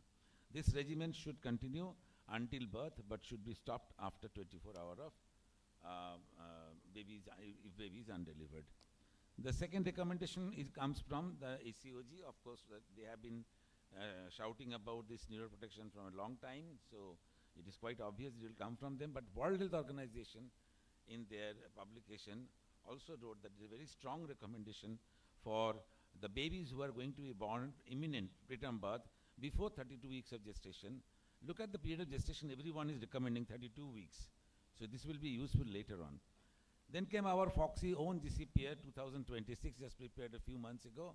Of course, this was under the context of the hypertensive disorder in pregnancy, which is not the sole contributor to prematurity, but it also useful for magnesium sulfate when it says that it's indicated when very preterm birth is imminent. Common consensus, as we said, 32 to 34 weeks of pregnancy.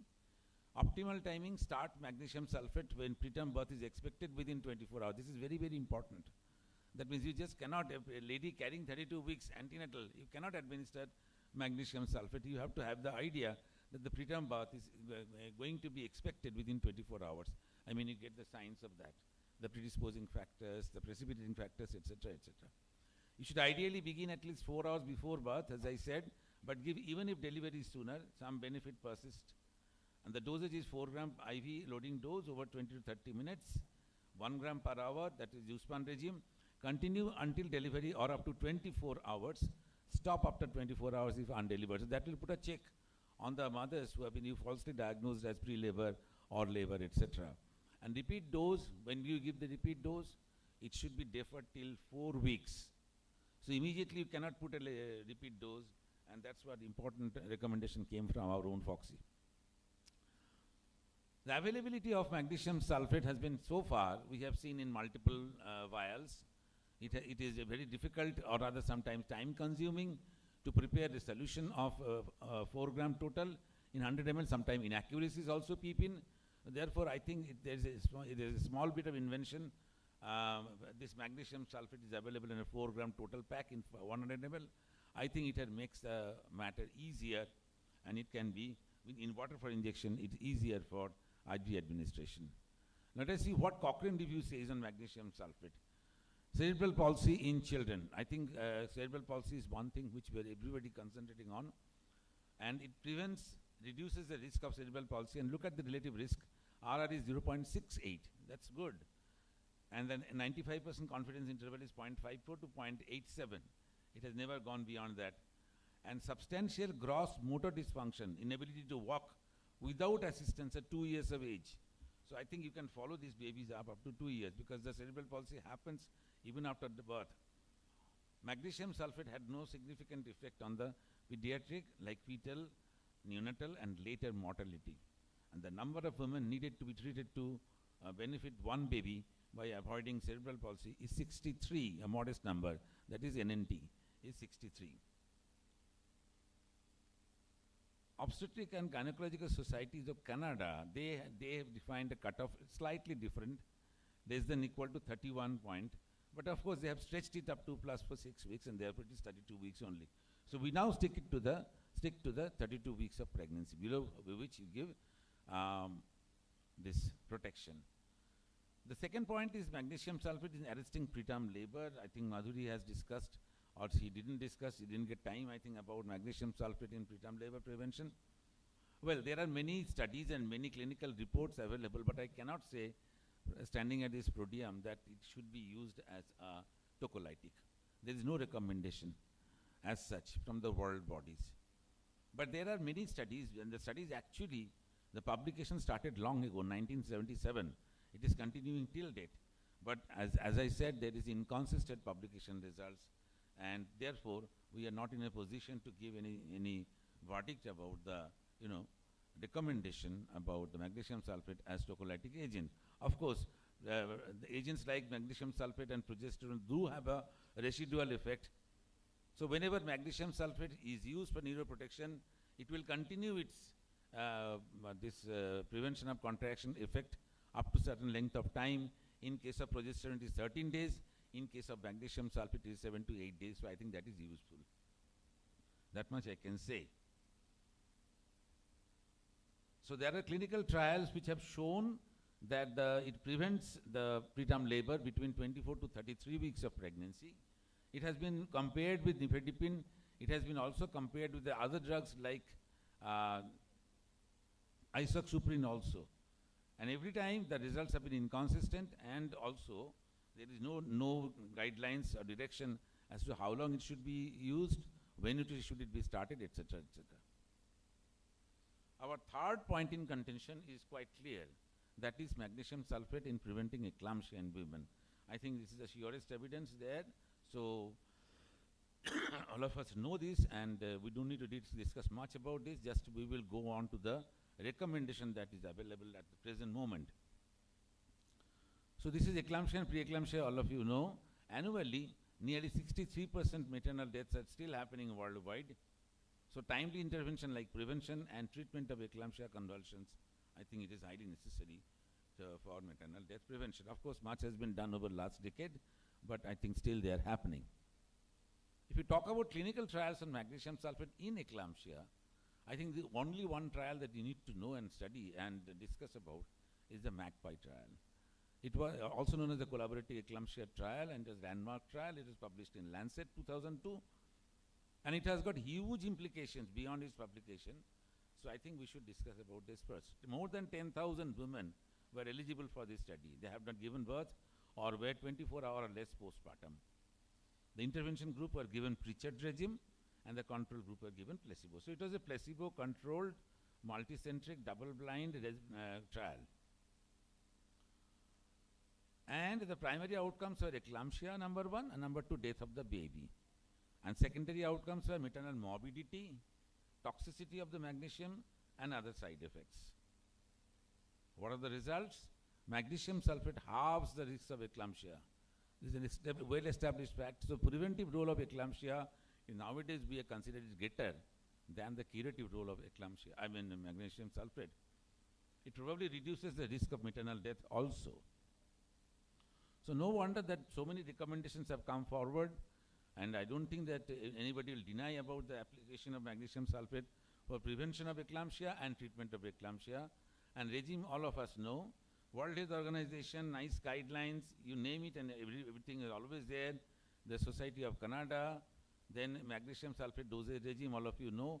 I'm not going into detail of all these things, Juspan regimen and Pritchard regimen.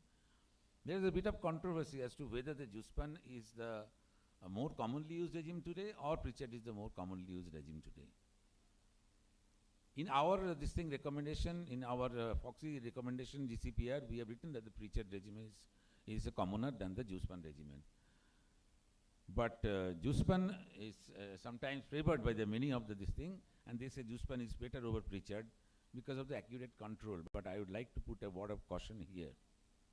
Any intravenous preparation in our country where the people who are expert in the use of intravenous fluid has to be used with caution, because in these cases, hypertensive disorders, and there is limitations in the circulation in the kidneys and the liver, and any amount of fluid extra given into the circulatory system will go into the third phase and will cause pulmonary edema, which may be fatal.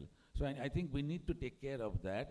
So probably in that light, it has been said that in our country, Pritchard is more useful or better than Juspan. But if you talk about the control of this thing, drug dosage, and its level of the drug, intravenous is perhaps better than the intramuscular. This is our GCPR, which I was talking about. They said Pritchard regimen is the preferred method. I'm not going to the other details because everything is known to all of you. So preventing seizures in women with severe preeclampsia is severe progression of the severe preeclampsia to eclampsia lowers the risk of eclampsia by 58%. Is quite significant. So ready to administer solution, if we can have in our kitty, we usually train our juniors to prepare the magnesium sulfate solution by breaking those ampoules, making it 50% to 20%, and then mixing with saline, make it 20%, then administer over a period of time of 15 to 20%. It becomes difficult.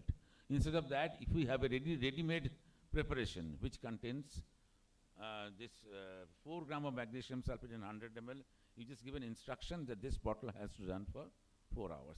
I think that's all you have to do. I think that way it is much user-friendly and good for our nursing staff, etc. And there are formulas also how to administer 1 gram per hour with an infusion set and micro set. It's easy, just multiply into three times and you get the micro drip dose, and therefore it is not very difficult to administer 1 gram per hour with these solutions. But more importantly, we need to have an observation and care during magnesium infusion. If you have a continuous CTG cardiotocography, you should use that. Many people do not have that. But then clinical monitoring is enough, like respiratory rate, urine output reflexes, and other things are doing it as it is routinely, like BP monitoring, maternal pulse, etc. Now, what happens in any of these parameters go wrong? I think we have published this in our GCPR also, so you can go through that. If the urine output is less than 100 ml at least last 4 hours, people get panicky and they stop magnesium sulfate. No need to do that. You can reduce the IM dose to 2.5 gram, of course, if there are no other signs of magnesium toxicity, like respiratory depression or absent patellar reflexes. Remember, you have to deal with respiratory depression or respiratory arrest more seriously than any other toxicity. If you have an absent patellar reflex, if respiration is normal, further doses of magnesium sulfate to be withheld until reflexes return, and magnesium sulfate should be resumed in scheduled dose if necessary once reflexes have returned. In case of respiratory depression, as I said, you need to be more severe, stop magnesium sulfate, give calcium gluconate, and remember the rule of 10 ml of 10% solution over 10 minutes with pulse oximetry and ECG if monitoring, if available. Put her in recumbent position, give oxygen, etc. In case of respiratory arrest, stop magnesium therapy, intubate and ventilate. That's the addition in these cases, and give calcium gluconate, as I said. So in conclusion, ladies and gentlemen, magnesium sulfate is a real savior in pregnancy-associated complications. I think at least in 3 cases in hand, I think we can use and consider this as life-saving measures and a game changer. One is fetal neuroprotection, provided you are dealing with a preterm labor or threatened preterm labor or expected preterm labor within 24 hours. Second is the slowing or stopping of premature labor, preterm labor, and preventing seizures in women with eclampsia, and of course, treating women with eclampsia. Thank you very much, ladies and gentlemen, for your patient hearing. Thank you so much, sir. So you have explained everything about this wonderful molecule.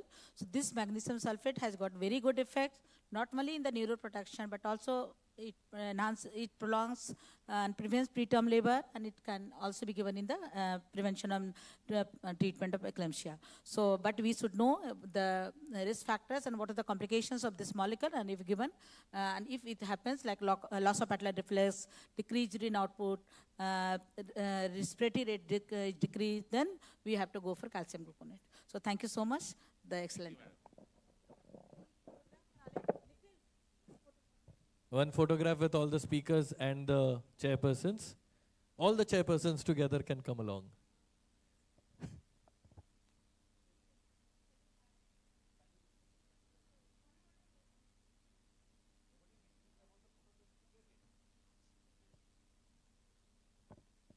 Can I? Yes. Sure. I will now, in the meanwhile, call the moderators and the experts. Can I request Dr. Paushali Sanyal ma'am to please join us, along with Dr. Bidisha Roy Chaudhary as our moderator. Can I request our experts, Dr. Madhuri Patel, Dr. Vijaya Kumar, and our panelists, Dr. Preeti Roy, Dr. Indu Chauhan, Dr. Isha Rani, Dr. Madhusmita Hemraj, Dr. Roma Yadav, Dr. Shabnam Kumari Dhira, and Dr. Shikha Sahai.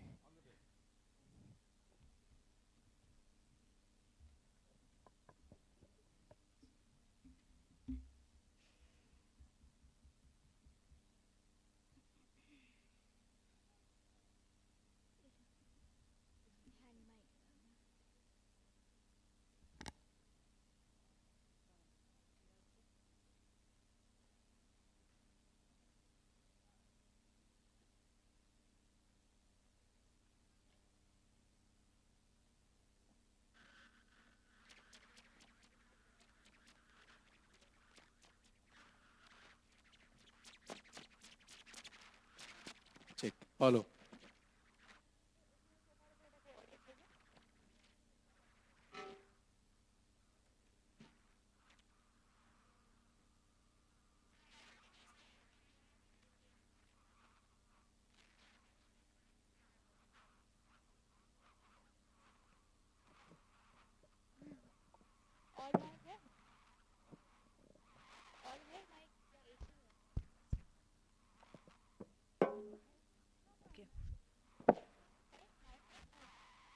Good afternoon, ladies and gentlemen. Before we start the panel, I would just like to say that there are certain case-based discussions on a, it's going to cover all parts of AUB. Requesting all the panelists to please briefly introduce themselves so that we get to know your specialties. Starting from that side, madam.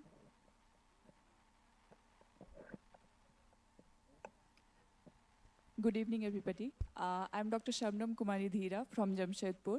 I'm private practitioner there and more towards endoscopy and infertility. Wonderful. Good afternoon. I'm Dr. Madhusmita Hembrem from Cuttack, Odisha. I'm Joint Secretary in AOGO and currently Associate Professor in Government Medical College, Talcher, Odisha. Welcome. Good evening, everyone. Myself, Dr. Preeti Roy from Ranchi. I'm a private practitioner and running my own hospital at Ranchi. Thank you. Wonderful. Good evening, all. Myself, Dr. Roma Yadav from Bhagalpur.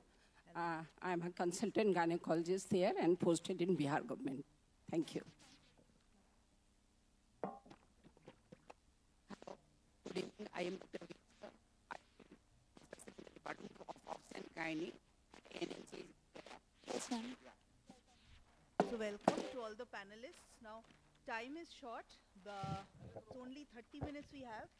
So AUB covers, it happens in almost 50% of perimenopausal women. So we have the new definition, the FIGO definitions in 2018. We are not going to go into the details. We will quickly move to the cases.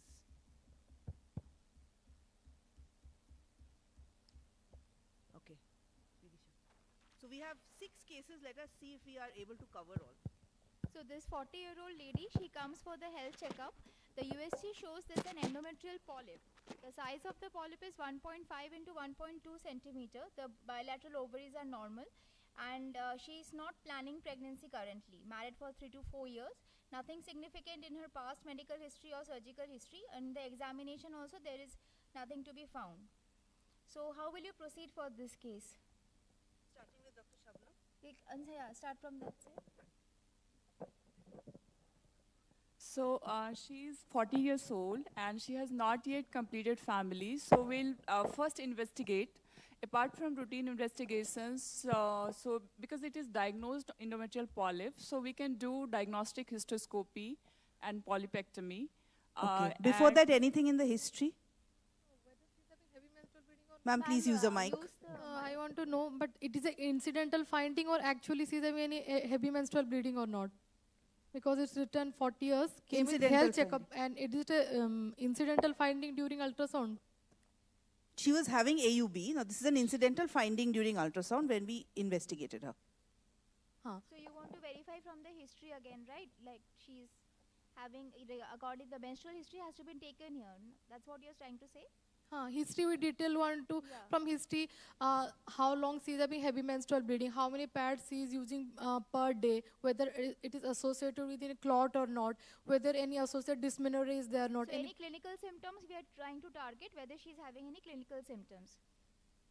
So we are, whether any difficulty in breathing is there or not, because if she is having heavy menstrual bleeding. Anemic or not, like that. Right. So just because there was shortage of time, any investigation of your choice that you would prescribe? Any one of the panelists. Dr. Madhusmita and then moving to Roma, ma'am. Move to the next panelist. Thank you. First of all, I will take the history of the patient, whether she is suffering from this abnormal vaginal bleeding or not.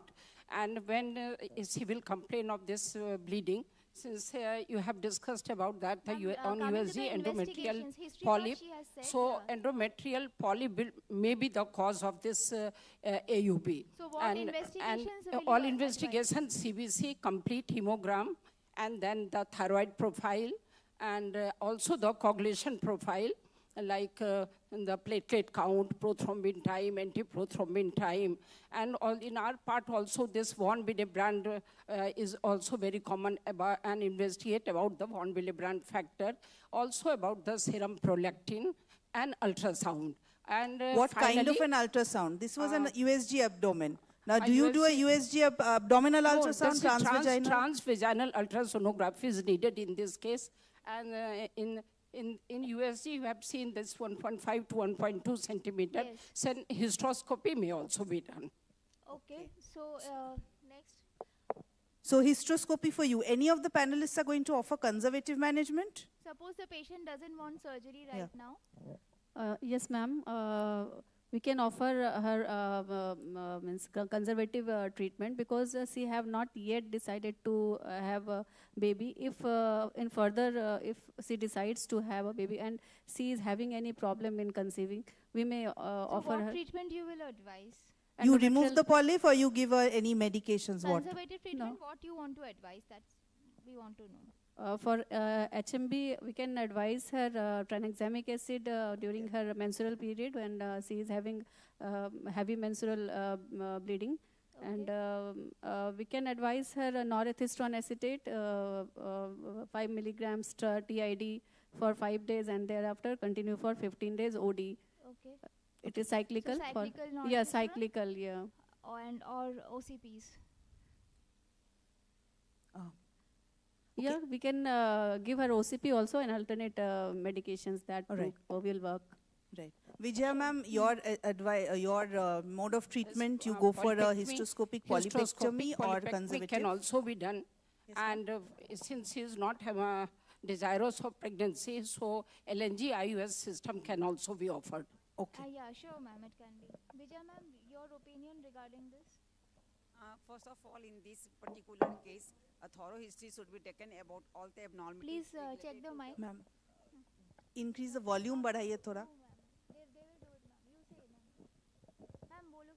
Ma'am, you continue, ma'am. It's the. Okay, in this particular case, we should go for a thorough history taking regarding her menstrual cycle, about the frequency, regularity, amount of blood flow, and the duration of the blood flow.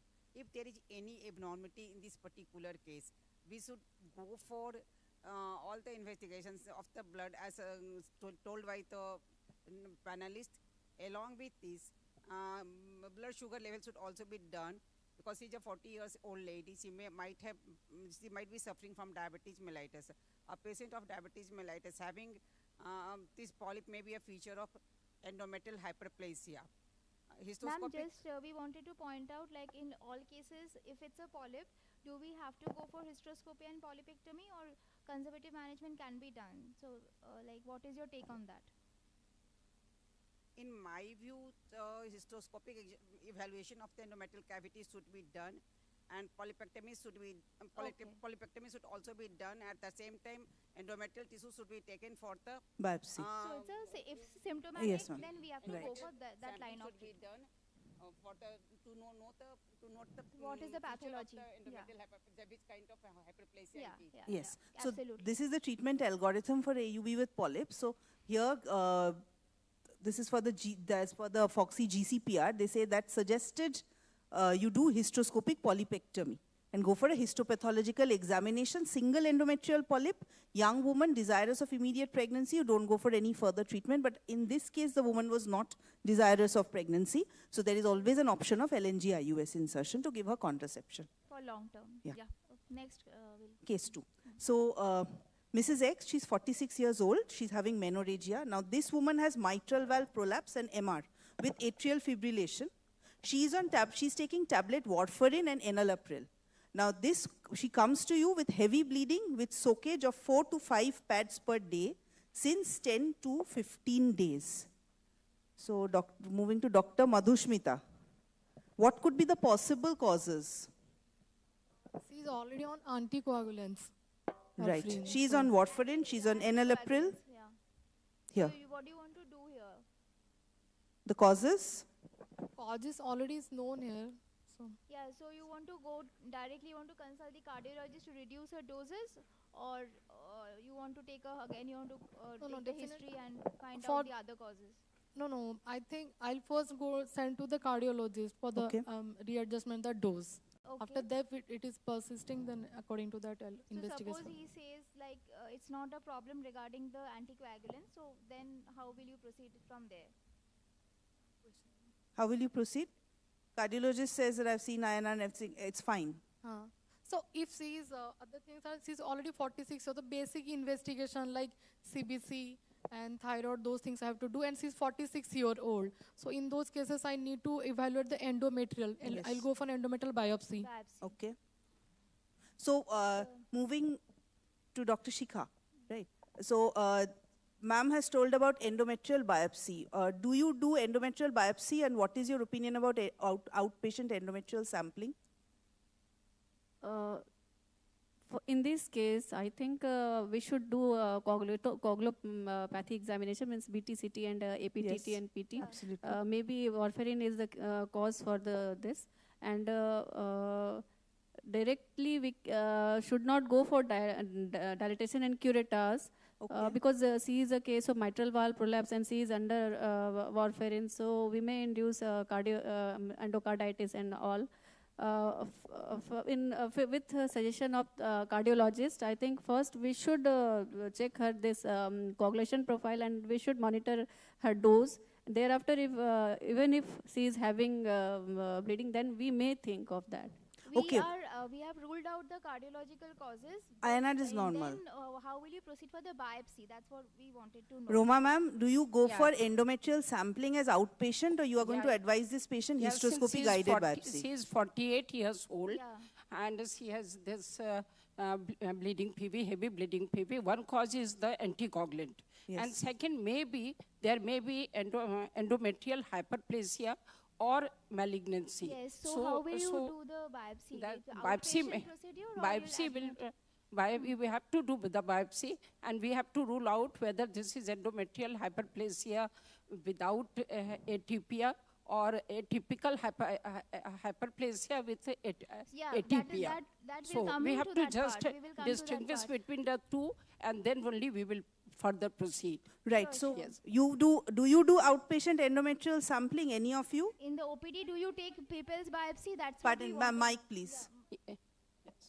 Outpatient are doing, but particular this patient who is having heart conditions, yes. coagulation, I'll definitely admit the patient and I'll do in Admit the patient and Cardiological fitness is very important for such a after patient. that I'll go. But do you do, any of you do outpatient endometrial sampling? That is what. Because of low risk cases, outpatient we do. But this case you will not do. It's better No, to this admit case I the won't do. patient. because Okay. it's high risk. Okay. Yes, Dr. Shabnam? We can do outdoor patient in endometrial papilla is there. Yeah. So just we can do very that's what easily we in the wanted to know. OPD. Yeah, Yes, yes. right. So there are some drawbacks also. So Vijay ma'am, how do you like to go about this? Because people's biopsy has some drawbacks. It has its limitations. So would you like to go for a people's biopsy, or you would admit the patient and do a proper, DC? Vijay ma'am, dilatation your and opinion curettage? on this. In this For particular this case, I actually- will like to do a hysteroscopic guided biopsy. Yeah. That she is a 48 years old lady. Yes, She is suffering from, according to the bleeding pattern, she must be suffering from endometrial hyperplasia. Yes.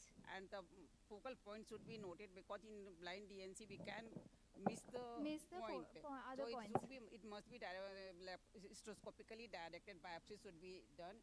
And it will, at the same time, it will check the bleeding. It will also control the bleeding, Yes. and the bleeding will stop. Yes. And till the report awaits, we can go for a progesterone therapy. Or if the We can report put the LNG-IUS at the same setting, or you would prefer for the biopsy report to come and then proceed for the LNG-IUS? Or what would be your management of this case? in the waiting period, we can prescribe oral progesterone tablets. Okay. And when the report comes and it is a favorable report, nothing abnormal comes, nothing abnormal DPR comes, then for the prolonged treatment, I will like to insert LNG-IUCD. Yeah, this is a perfect patient for a LNG because she has heart disease and all that. We want to avoid surgery. Yes. So we can go for that if the biopsy report comes normal. Yes. So after this- seeing the report, I will put the LNG-IUCD. Okay. After And she's checking the 48 report. years, and after 5 years, she will reach the menopause. Yes. And every problem will be solved.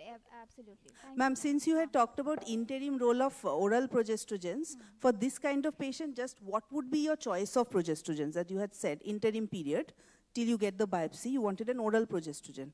So in this type of patient, what would be the progestrogen? Will it be norethistron? Will it be medroxyprogesterone? What? Medroxyprogesterone. Okay. Any other opinions regarding the progesterone to be used at this point of time? Or everybody agrees with medroxyprogesterone? If you're using the progesterone for a long period of time, say 6 months or more than that, medroxy. Okay. Till the, if you're reporting, waiting till the biopsy report, we can give on progesterone, but long term you're giving, well, because that according to the NICE guideline, that the first line management. LNGIUS is there, but First other line. than that, medroxy. Okay. Yes, so LNG, DMP or Progesterone PG only acetate, pills? 10 to 20 milligram continuously for 6 months, Okay. if possible. Okay. That will reduce the proliferation of the endometrium, and endometrium will be thinned out. Sure, ma'am. Yes, so the guidelines say that LNG IUS is the preferred mode of treatment. So next we move to case 3. So this 44-year-old lady, she complains of heavy and painful periods for the last 2 years. The cycles are 5 to 6 days, and the hemoglobin is 9 gram %, vital stable. The TVS shows the uterus is uniformly enlarged to 8-week size. The myometrium, there is asymmetrical thickening, and the endometrial thickness is 9 millimeter. The right ovary again shows a small hemorrhagic cyst of 1.8 into 2.0 centimeter. The otherwise the report is normal. So, ma'am, what is the diagnosis? Dr. Shabnam, what is the diagnosis?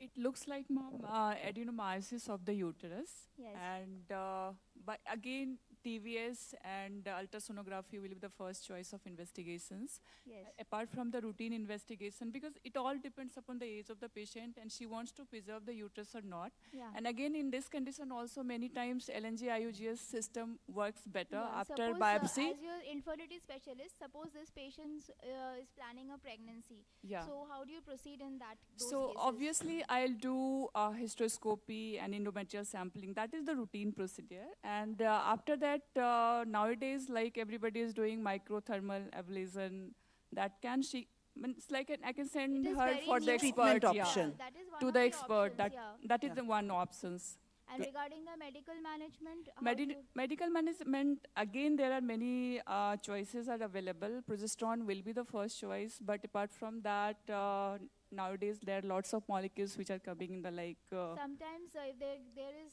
like this, previously there is long 3 cycles of GnRH agonist used to be given to Yeah, down that is regulate and also. all that. So do you use that in your practice? Yeah, sometimes, but rarely I use for adenomyosis. Okay. If she is not responding with this progesterone and all, so in 1-2 patients I have used.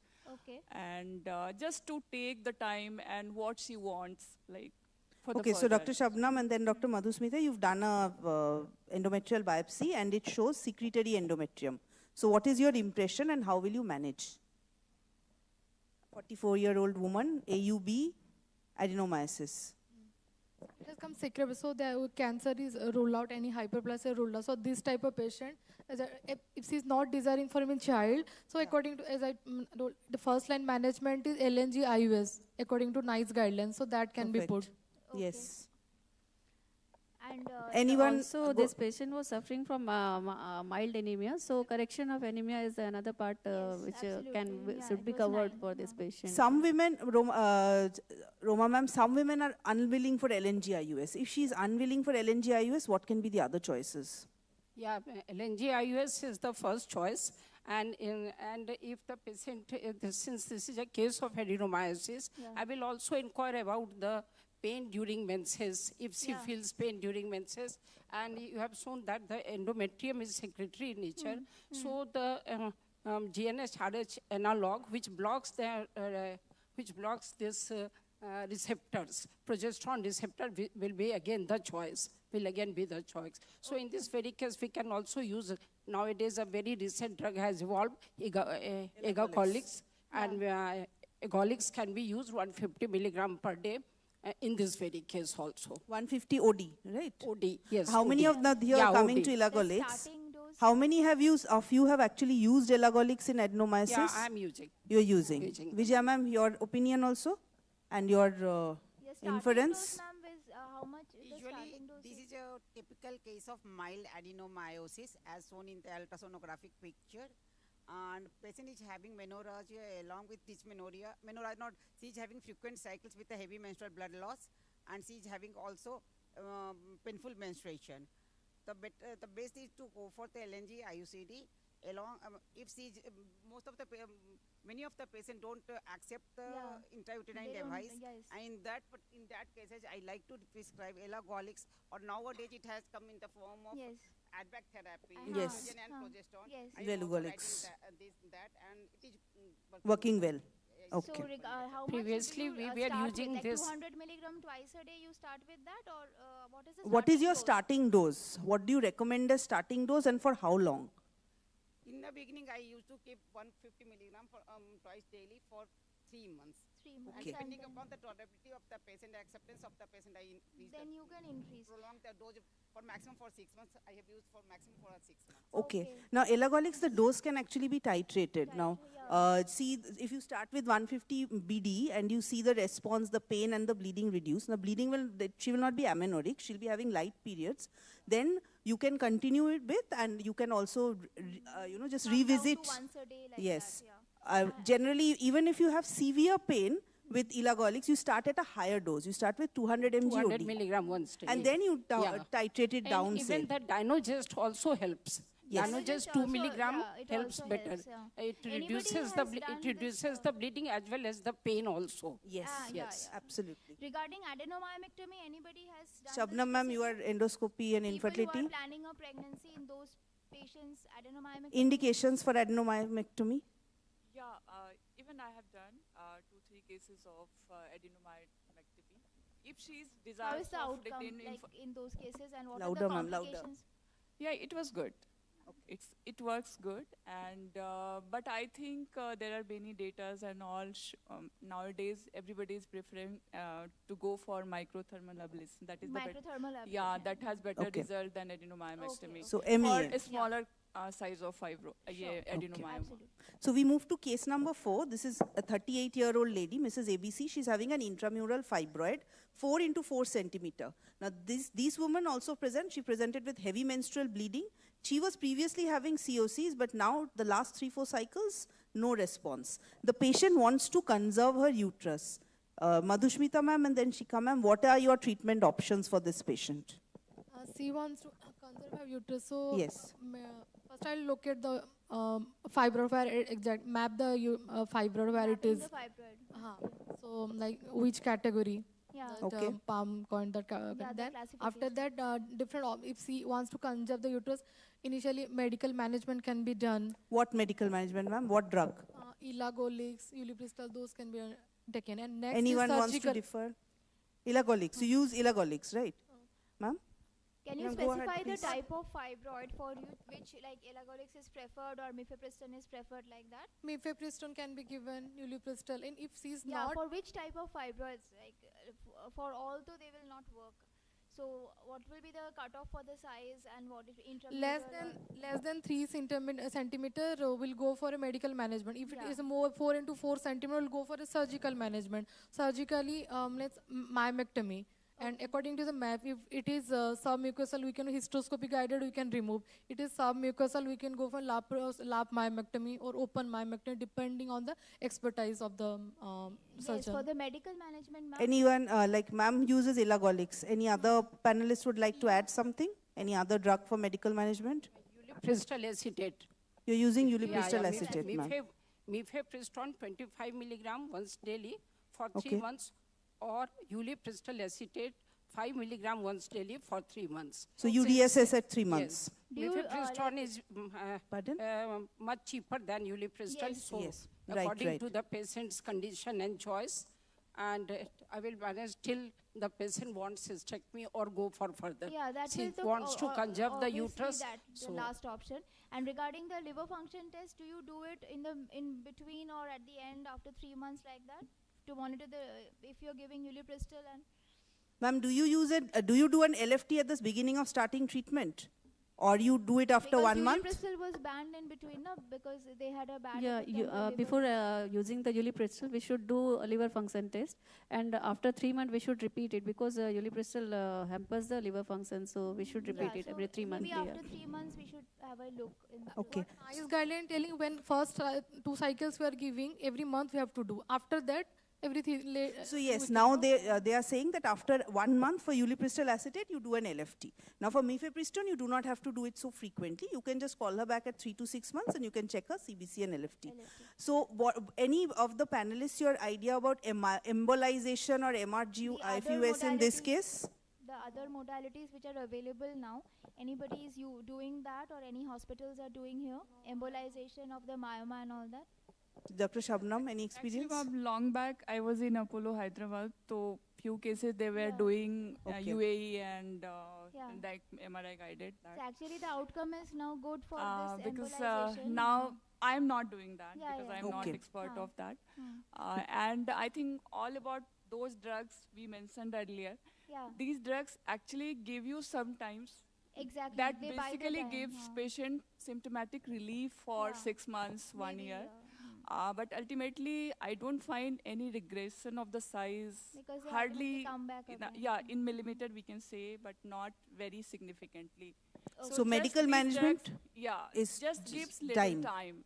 So by time. So how do you counsel when you've told regarding medical management? When do you call her back? Say 3 months, 6 months, and how do you assess whether the size of fibroid is increasing or decreasing? Usually I call after 3 months. 3 months to assess the size. Until how long can we continue this ulipristal if you are giving her ulipristal? Because I have never given more than 3 months basically. The people who are, madam, you're using ulipristal, so how long do you continue? After 3 months, I will reassess the patient, do the ultrasound, and MRI can also be done in this case to look at, to assess the size of the myoma, to assess the size, whether it has regressed or not. You have mentioned that it is 4 into 4 centimeter. Okay. And if the symptoms improve, I will call her after 3 months, 6 months, and I will say also her, please report if you are getting any symptoms like bleeding, PB, pain or anything more. Sure. Then Vijaya ma'am, otherwise, I will call her after 1 year. any Again opinion after 1 year. regarding the latest modalities like Ma'am, in your case, how MRI? will you treat this patient and what you A choose? patient having 4 into 4 centimeter of uterine fibroid, not responding with OC pill, and she is having cyclical heavy menstrual bleeding, I will simply go for tranexamic acid supplementation during menstruation. Okay. Sometimes it works and the bleeding amount And lessens. mic, And if it doesn't respond with the tranexamic acid, I will go for the further treatment. Usually, I used to prescribe mifepristone in 25 milligram dose, single dose, continuously for 3 months. Okay. And before starting the dose, I get it done all CBC and all other blood thyroid parameters profile to be done. and Liver LFT. function and Liver kidney function must be done. Important. I ask the patient to come after 3 months, and again the liver function test is done, and I continuously give it for 6 months. Yes. In the meantime, patient becomes amenorrheic, and she also develops endometrial hyperplasia. Very common with the mifepristone. The patient develops endometrial hyperplasia, and the endometrial picture I can't forget. One patient was taking a mifepristone, and she came after 6 months, and the endometrial lining was thick white line. Yeah. It was such a thick line, and after stopping the mifepristone, she has heavy Heavy bleeding. And that was a withdrawal bleeding. She is having. So the endometrial sampling must be done after 6 months of continuous treatment, because it gives rise to endometrial hyperplasia, and it may give also atypia. So the endometrial sampling Endometrial sampling is important. Right. So because there is paucity of time, we are skipping one case and moving to case number 6. A woman 50 years of age, she's a para 2+0. She presents with complaints of intermittent bleeding PV for the last 2 months. She has not yet achieved menopause. Her previous menstrual cycles were regular. Now she's having intermittent bleeding. The bleeding is described as light to moderate. It is not associated with pain, but it is occurring irregularly. So Dr. Shabnam, what else are you going to ask in her history? She is around like 50 years old. Yes, So not yet of course, menopausal. She's in not yet. perimenopause. So family history is important. Yeah. And apart from family history, any other risk factors like any history of malignancy in her family, that is important. PCC syndrome, Orleans syndrome, yeah, we have to rule yeah, out there here. are many BRCA1 and Yeah, other those markers for intestinal ovarian cancer cancer, but that you can can be always take a associated with history. endometrial carcinoma also. So we Okay. can suspect in this case. So apart from routine investigations and everything, Anything we have about to her do- history of postcoital bleeding, anything in her medical history? That is also very important. So obviously, and I have to do complete clinical examination per Yeah. speculum, as well as quick TVS. It is very important You in do her the case. TVS to- yourself, or do you refer to a lab? The TVS, do You do it yourself, or somebody I do does it for you? myself. I do myself at So my what own are the clinic. points in TVS like you have to look out for, and then we can go for the biopsy in this case? Yeah, first, like in every cases, at this age, I do TVS. Irregular and- lining and all then that. irregular lining, and I can see the thickness of the endometrium and all Yeah. vascularity, everything Right. I can find out. Okay. And accordingly, we can plan like. So we are short of time. Do you ask for any history of use of any hormones? Yes, For of this course, patient ma'am. you'll use? Yes, yes. Okay. I'll ask because many patients, without seeing, many doctors are prescribing progesterone, I think, for every patient to stop the bleeding. So, of course, that history is important. Yes. So, I have to rule out either she is taking progesterone or not, Hmm. or Okay. any hormone replacement therapy. Yeah, we can. That part is important. So we are Then- skipping the history, we've covered all. Examination, she had a BMI of 26. Abdominal examination, soft, non-tender, no palpable masses. Per speculum examination was done. A small polyp, 2 into 1 centimeter, was protruding through the os from the endocervical canal. A per vaginal examination, uterus was bulky, fornices were clear. So Dr. Madhusmita and then Dr. Shikha, in view of these findings, what are the investigations? You would like to do anything particular? Then we'll move on. Transvaginal is So the discussed. same things you'll do, and you'll. The polyp is there, so I'll Yeah. endometrial biopsy plus polypectomy. Yes, yes. Right. I'll do one. So you what kind of endometrial biopsy? Hysteroscopy guided or? Hysteroscopy guided because guided endometrial biopsy will do. So we have done the biopsy. Yes. And- Now, what happened was hysteroscopic polypectomy under local. Now, what happened was the patient cannot afford this cost. So in your private chamber, you advised, she went to a subdivisional hospital, as often happens, and now she got a polypectomy done under local anesthesia, free of cost. She comes back to you after 6 months with recurrence of symptoms. She shows her previous discharge paper and HP report. Operative note says that there was a 3 into 2 centimeter endometrial polyp, removed with polyp forceps, sent for HP. Uterus 8 weeks, endometrium scanty, insufficient for histopathology. And histopathology report said that polyp was a benign endocervical polyp. So now she's again coming to you with the same symptoms 6 months after DC polypectomy. What will you do, Dr. Shikha, Dr. Roma ma'am? You go for a hysteroscopic hysteroscopy or no? Yeah, she may have left that time endometrial tissues which may be pre-malignant or malignant, which was not removed that time. Only polyp was a concern that time and polyp was removed. So this time also hysteroscopic endometrial biopsy locating to the abnormal site may be done. And So again, we'll repeat the procedure and Yeah, we reconfirm whether repeat the- that rule yeah. out malignancy. that Yes, Yeah, so for the what had happened malignancy. was, a clinical examination was unremarkable, so hysteroscopy guided endometrial and endocervical biopsy was done. Hysteroscopic findings were thickened polypoidal endometrium, and histopathological reports came out to this, grade 1 endometrioid adenocarcinoma. So Roma ma'am, what could have led to a failure in proper diagnosis during the DC polypectomy?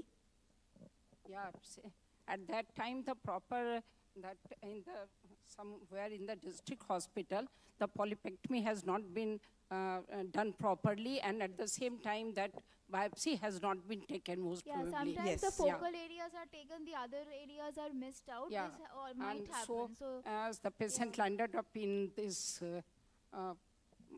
adenocarcinoma. Yes, so it Yeah, was a you have late mentioned it, diagnosis. that's why. Yes. Yeah. And any role of MRI in this case, Vijaya ma'am, and then we'll wrap up the panel because time's up. in this case, ma'am, like where we are suspicious Any of postmenopausal malignancy, should lady we do having the? irregular bleeding PB, before going to any surgical procedure, she must be evaluated properly. Yeah. Along with the ultrasonography, MRI should have been done as the uterus was bulky in a postmenopausal lady. At that time, endometrial thickness should be noted, and if indicated, along with the endometrial polypectomy, endometrial tissue must have been taken properly for the investigation, and any abnormality came out, that should be dealt at the same time. So with Okay. multiple risk factors, we should always keep malignancy in mind and And be very do for a careful. hysteroscopic, yeah.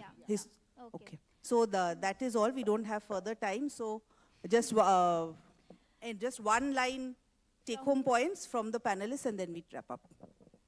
One line. And yeah, any abnormal bleeding which differs from the normal menstrual cycle or normal vaginal bleeding should be investigated properly, and we should invest some time to diagnose it, to clear it to the patient, Yes. to diagnose Yeah. it, to treat it properly, and regular checkup and follow up in the case. So regular checkup, follow up, and proper Follow up diagnosis. and Yeah. educate the patient also. Yes, yes, Shikha ma'am? Any HMB in perimenopausal period should not be taken lightly, Yeah. and the investigation and prompt investigations means directing towards the investigation should be done, and prompt treatment should be done. Prompt in investigations time, and in prompt time, treatment. Yeah. Madhusmita ma'am?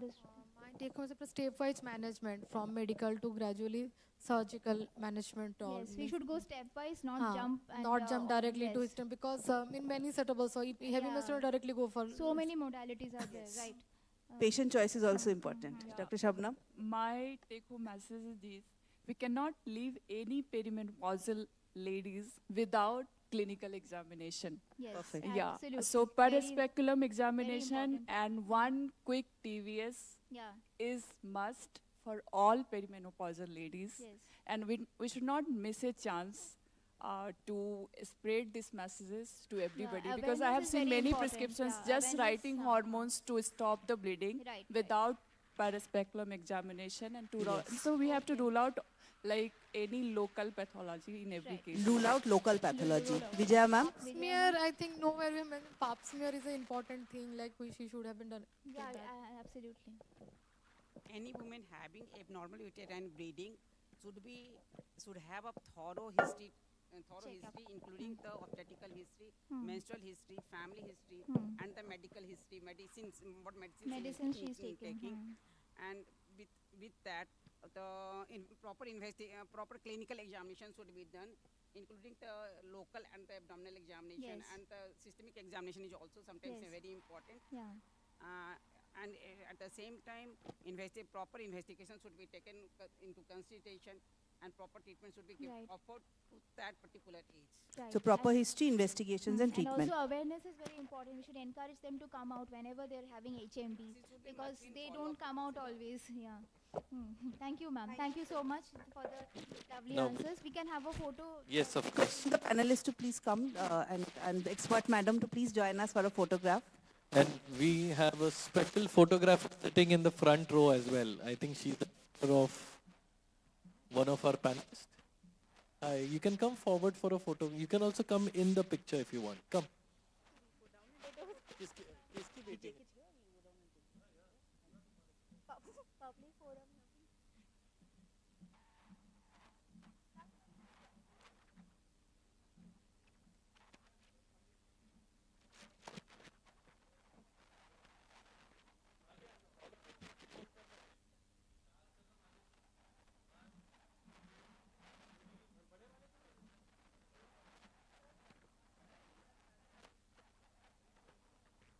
Whose daughter are you?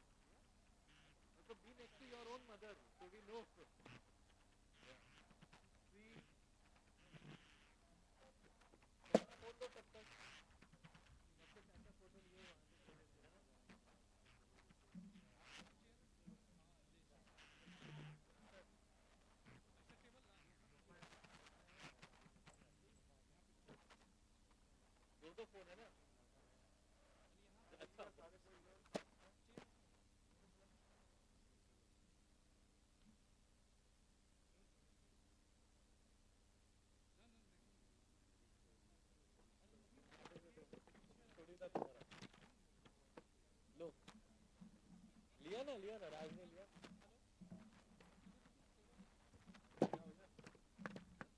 With that, we conclude the session, and I don't know why I'm sorry. Check. 1, 2. Thank you so much. We're going to have the inauguration at 7:30. Thank you.